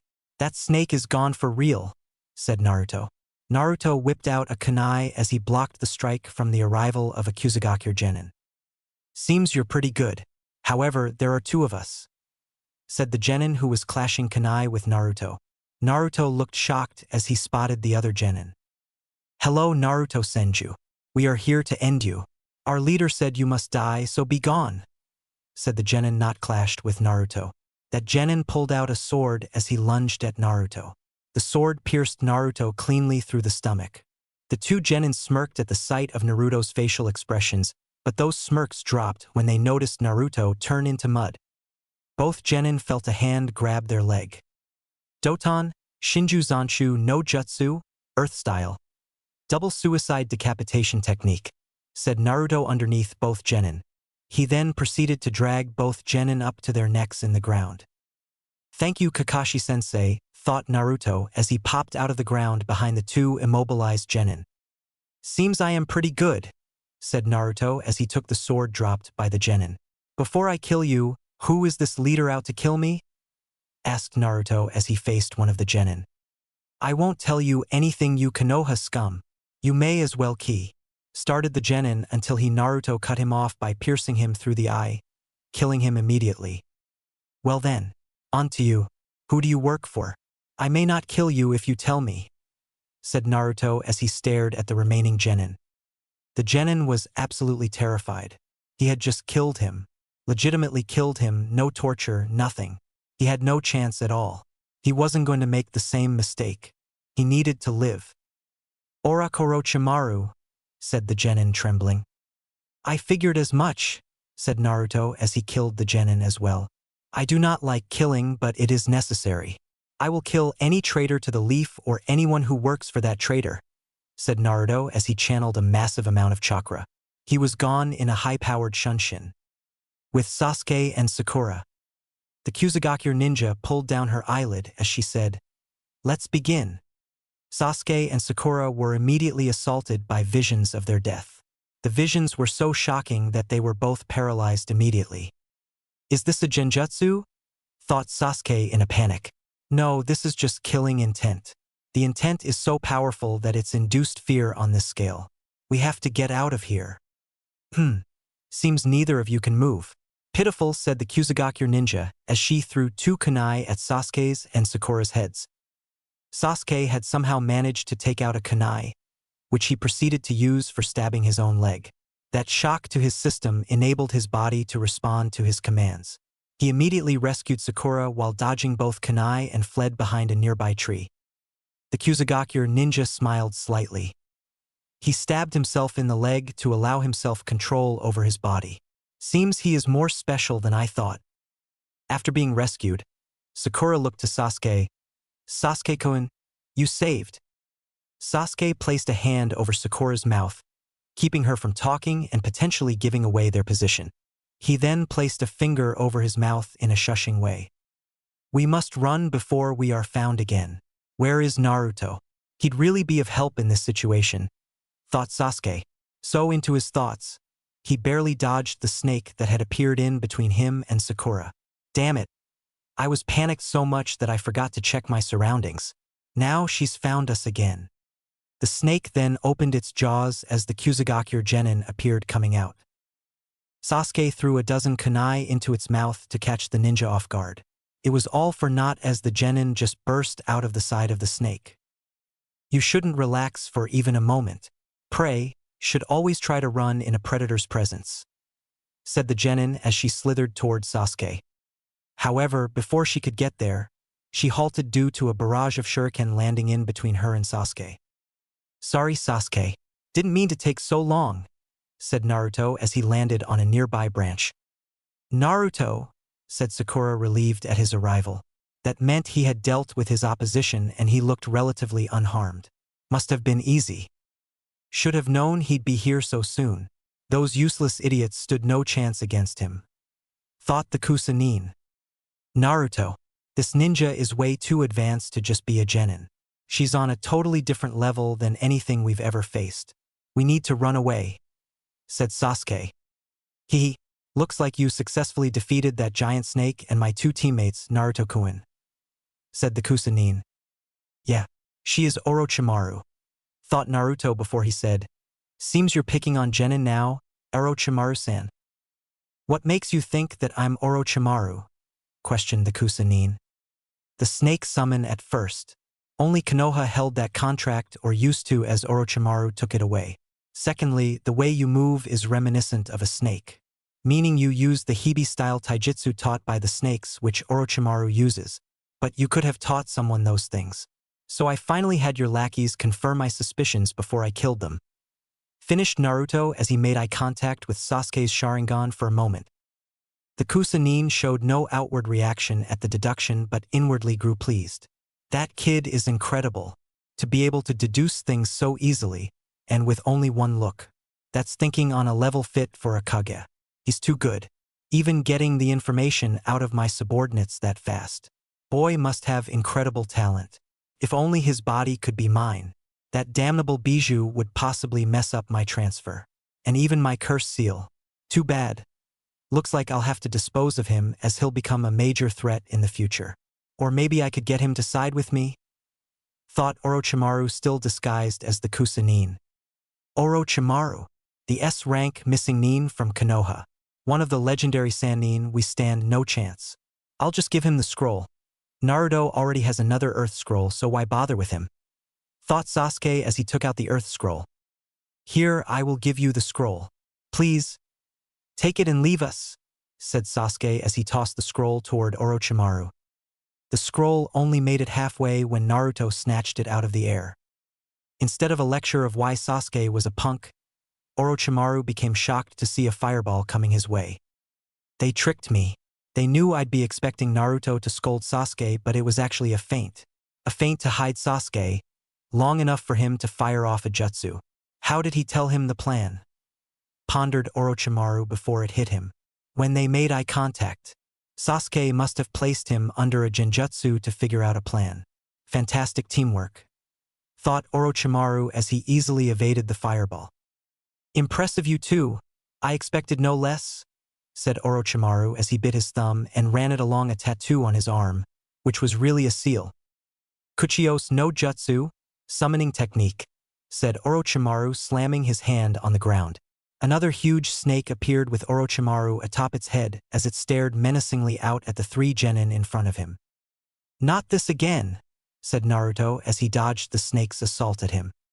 "Shit," thought Naruto. Dodging the snake placed him right where Orochimaru wanted him, and the snake Sannin took full advantage. Orochimaru threw a jaw-breaking punch that leveled Naruto's entire body. Upon being viciously punched by Orochimaru, instead of his jaw cracking from the punch, Naruto converted into mud that dispersed immediately from the haymaker. "Replacement. Amazing," said Orochimaru as he turned to see Naruto slice into the snake's head with a sword. The sword he had from the Kusa-genin from earlier. That shouldn't have happened with that piece of junk sword that flunky had. So how did he cut through? I see, he used wind chakra to slice into the snake's head. He's more impressive than I thought. Orochimaru, upon seeing his snake being sliced into, took off for Sasuke. "Let's see what you do," Sasuke-kun thought Orochimaru as he approached Sasuke rapidly. That assault stopped upon a yellow flash appeared in his face. Naruto had performed a shunshin and threw out a speedy kick to Orochimaru's face. That kick, despite its speed and abruptness, was blocked and grabbed by Orochimaru. That was an incredibly fast shunshin. He actually almost had me there, thought Orochimaru as he smiled. If this boy joins me, he'll be one hell of an asset. If he opposes, I'll kill him before he gets the chance to ruin my ambition. For now, I need him out of the way so I can get to Sasuke. Orochimaru then extended his tongue to restrain Naruto. Naruto grew shocked at the strength of the tongue as he found himself completely immobilized. Damn, that was a mistake trying to catch him off guard. He's a Sannin and at one point was in the running for Hokage. This'll hurt, thought Naruto as Orochimaru slammed 5 fingers into his gut before Naruto had the chance to use the Kyuubi's chakra.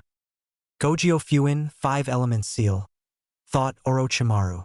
Naruto immediately fell into a deep sleep after its application. He was then cast away to the forest floor as Orochimaru turned to Sasuke and Sakura. Back to just 2. Show me what you're made of, Sasuke-kun, said Orochimaru. Sasuke looked spooked that Naruto could be so easily beaten. If he could beat Naruto, then what chance did he have? Naruto always won their spars, so he was clearly no match for Orochimaru. Slap. Sasuke looked shocked to see Sakura slap him. What are you doing, Sasuke? Stop acting like a punk. What would Naruto do if he was in your situation? He wouldn't sit there doing nothing, thinking he was going to die. He'd fight to the end. He's not a coward like you. You're just trying to run and cling to your life. Now man up and kick his ass. I'm gonna check on Naruto, said Sakura as she fell down to the forest floor to check on Naruto. Sasuke was shocked from what he heard Sakura say. She had never spoken to him like that, let alone strike him. It finally snapped in Sasuke when she said he was running and clinging to his life. That was what Itachi told him to do on the day of the massacre. Maybe Itachi was right, he should run away. No, he wouldn't back down. He had to fight and protect his team. He wasn't gonna die here, he still had so much to do. Sakura's right. I have acted like a coward. But no more, if I can't defeat you. How can I ever hope to defeat him? Said Sasuke as he closed his eyes. I will protect my friends and teammates. I am Sasuke Uchiha and I'm going to kick your ass. Finished Sasuke as he opened his eyes. Upon opening them, Sasuke's Sharingan shifted slightly as a third tomo appeared in both eyes. Kukukuku. Seems the blood of his clan is beginning to boil. His third tomo has appeared. Impressive, thought Orochimaru. Show me what you can do. Sasuke pulled out a myriad of throwing weapons and flung them at Orochimaru.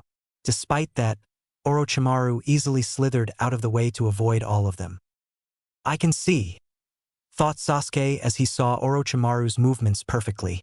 I can see his movements so clearly now. Sasuke flung another shuriken at Orochimaru, who jumped out of the way. Orochimaru had to dodge again as Sasuke flung another kunai directly at him. Seems he can see me now. He's reading my movements perfectly and aiming for vital areas, thought Orochimaru before he noticed Sasuke pull a string. Sasuke pulled a couple more strings as every projectile he tossed came flying back to wrap around Orochimaru. The strings wrapped around Orochimaru and pinned him to a tree. This is the Sufushisan no Tachi, manipulating windmill triple blades, thought Orochimaru before he saw Sasuke go through 4 hand seals. A huge stream of fire appeared and fired off down the string at Orochimaru. Katan, Ryuka no Jutsu, fire style, fire dragon technique, said Sasuke. The powerful stream of fire blew out the back of the tree with Orochimaru in the middle of it. Sasuke blew out a sigh as he thought it was over. He turned around to head towards Naruto and Sakura when he paused at a voice. Just perfect. To be able to use your Sharingan so well at this age. You'll be everything I need, said Orochimaru. The jutsu from earlier managed to burn half of his face off to reveal another underneath. What? How did he survive that? Thought Sasuke before he realized he couldn't move. Not again.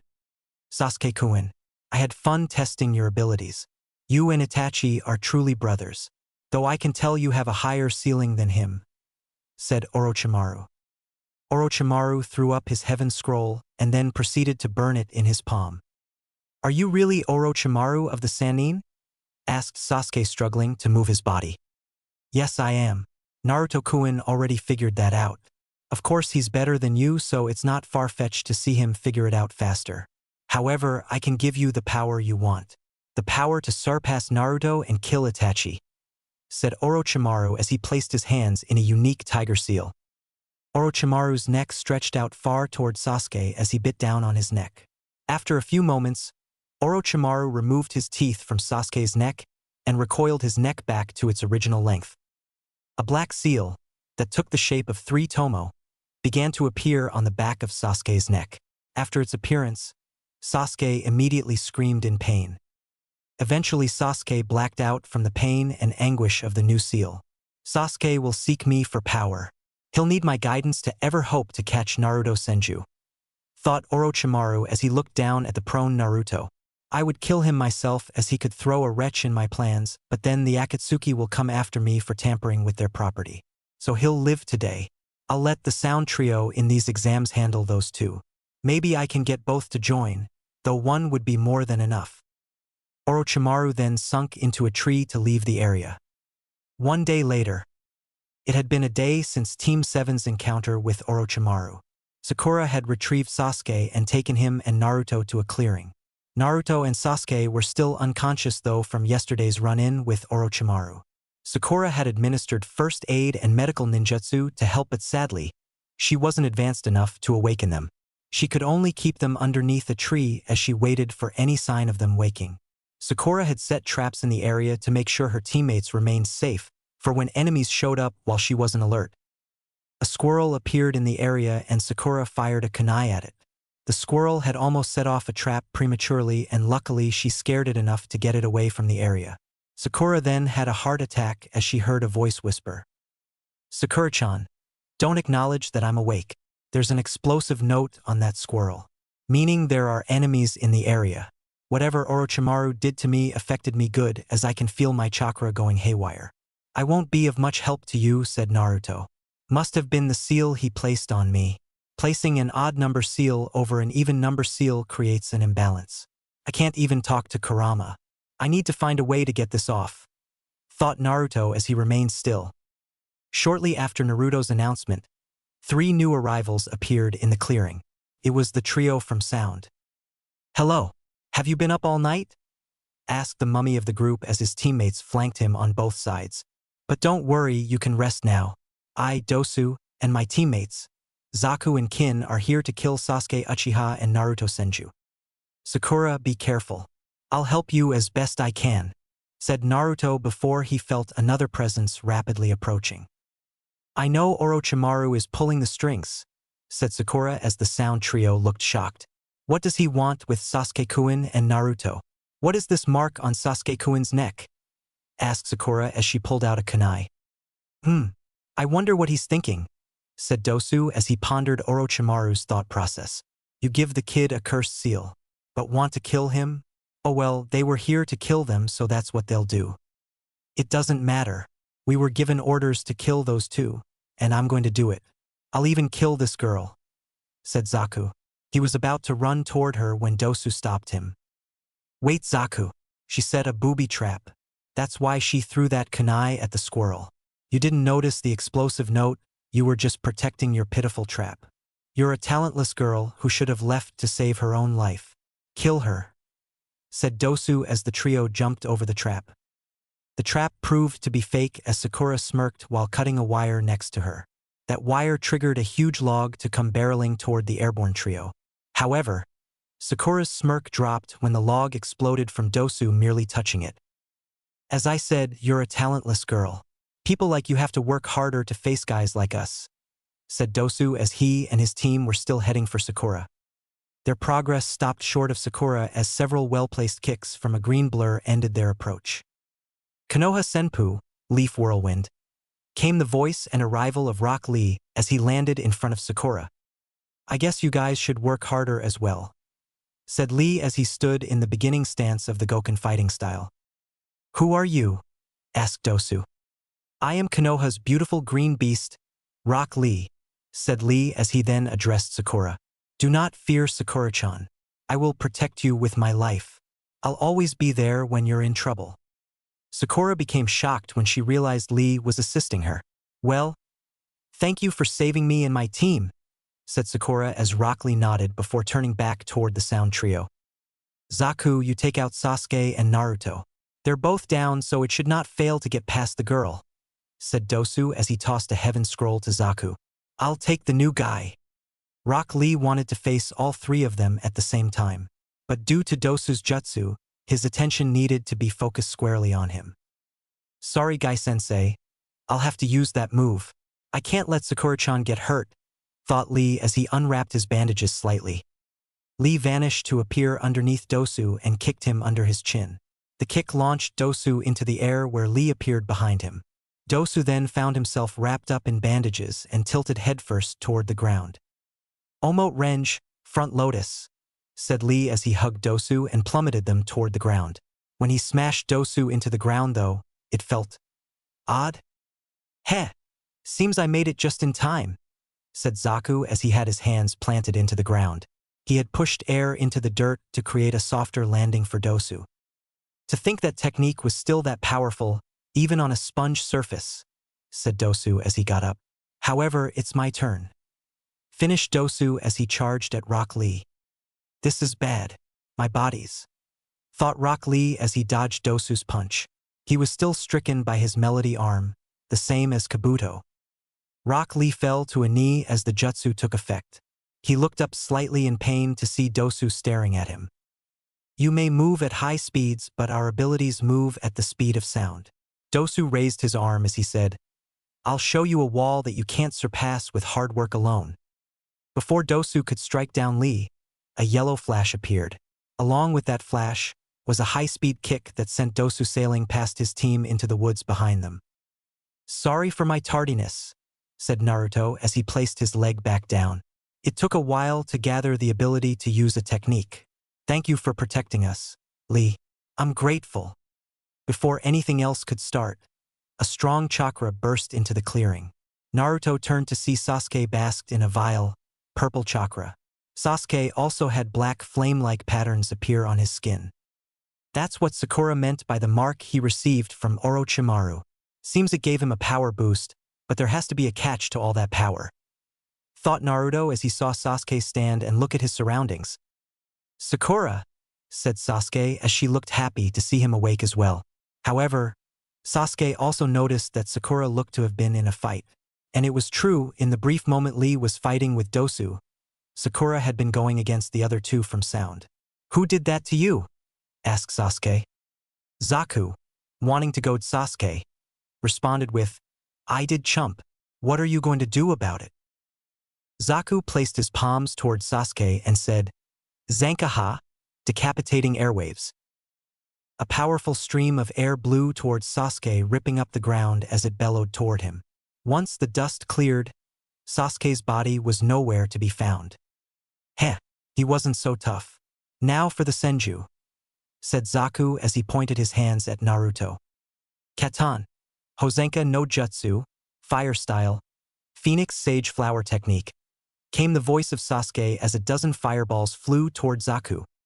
Zaku smirked and fired off another blast of wind that quelled the flames but did nothing to stop the shuriken hidden within. What? Said a surprised Zaku as the shuriken pierced him several times across his body. Upon putting down his guard, he found both of his arms held behind him with a foot pressed squarely into his back. This is for hurting Sakura. You seem to love these arms. So let's get rid of them? Said Sasuke as he began to pull on Zaku's arms. Kin tried to help her teammate, but a swift chop to the back of her neck from Naruto sent her into unconsciousness. After hearing a sickening pop, Naruto had enough. Sasuke, stop, said Naruto as Sasuke looked toward him. Naruto, this power. It's Orochimaru's. A traitor to the leaf gave you that power. Do you not think it comes without a price, Sasuke? You need to quit using it, said Naruto completely serious. Sasuke was feeling amazing. The power coursing through his body made him feel unstoppable. But Naruto was right. This power was corrupted, he could feel it attacking his will. Sasuke forced the seal to recede just as Dosu came back into the clearing from Naruto's earlier kick. If you let us live, you can have our heaven scroll, said Dosu. Naruto looked at Dosu for a second before he took the scroll from Zaku's injured form and flung him back over to Dosu. Dosu grew shocked that they were getting off scot-free and promptly disappeared with Kin and Zaku in tow. Sasuke looked at Naruto in disbelief. Naruto knew those guys worked for Orochimaru, so why did he just let them live? Naruto, why didn't we kill them? We know they work for Orochimaru. We could have done away with them right away. Why'd you agree? Said Sasuke before he heard an explosion. Naruto was holding a half-ram seal as he said, I never agreed. Sasuke smirked at Naruto's actions. He then activated his Sharingan when Naruto spoke again. I know you're here, Neji and Tenten. So come out, said Naruto as he then pointed to the opposite side of the clearing. You as well, Shikarino Cho. Neji landed on a nearby tree branch along with Tenten. You should hand over all of your scrolls, and maybe we'll let you leave peacefully, spoke Neji confidently. You do realize that me, Sasuke, and Sakura-chan are fine, right? It's 3-on-2, and not to mention, your teammate is wounded right here. What's to say I don't kill him now? Asked Naruto as Neji took the hint. He carefully walked over to Rock Lee and carried him out of the area with Tenten. Neji did check Lee for an explosive note first before departing. Naruto-kun, you were so amazing just now, said Ino as she was about to jump on Naruto when Shikamaru stopped her. Ino, at this moment Naruto is the enemy. He could have harmed you and taken our scroll just now if you went toward him. Be careful. He plans to negotiate with us since he called us out. So what do you have to say? Asked Shikamaru, wary about Naruto and his intentions. Hehe, can we team up to get to the finish? We're rather handicapped at the moment and need help getting to the tower. We have an earth scroll if you need it, said Naruto sheepishly with a laugh. What? Asked Choji because Naruto had just threatened Neji. It was a bluff, Choji, and rather well played, said Shikamaru as he thought over teaming with arguably the best team in their class. Fine, we'll team up. We do have a heaven scroll, so your extra earth scroll will get us into the tower as well. But now we have to watch our backs more since you two have hits out on you. Troublesome. Finished Shikamaru as the group of 6 headed toward the tower. Several hours later. What do you mean you never liked Sasuke-kun? Asked/yelled Sakura. Ino laughed and said, the only reason I pretended to like him was so you'd be more confident. With me as a rival you always did strive to be better, so that's why I did it. Plus Naruto is way better anyway. Finished Ino with a smirk. She still could get Sakura's blood to boil. Is not. Is too. Is not. Is too. Troublesome, said Naruto as he realized something. I see why you say that all the time, Shika, said Naruto, now on Choji's back piggyback style. Shikamaru had Sasuke on his back as he said, yeah, having to carry you guys here is already bad enough. Now we have to listen to Ino and Sakura, bitch. What? Said Ino and Sakura at same time as they looked murderous toward the Nara clan member. Shikamaru let out a sigh before speaking. Troublesome. Looks like we are here, said Sasuke as he and Naruto climbed off their backs. They were still having trouble from their encounter with Orochimaru, both with their own respective seal. Adrenaline earlier allowed them to move to defeat the Sound Trio. After reading the message, Shikamaru and Naruto easily realized they had to open both the scrolls at the same time. The scrolls began to smoke as out popped Irika. Why'd I get summoned twice? Said Irika before he realized there were 2 teams before him. Oh, you guys worked together, that's why. Well, congratulations you guys. You passed the 2nd exam. You still have 2 days left until the 3rd exam. So get some rest. You'll need it. Finished Irika with a smile. All 3 rookie Genin teams passed so far. Amazing. Thank you, said Shikamaru as Team 10 walked off into the tower. Upon noticing Team 7 still standing there, Irika voiced his question. Why are you guys still? He stopped when he saw them all have serious faces. We need Gigi. Orochimaru is here.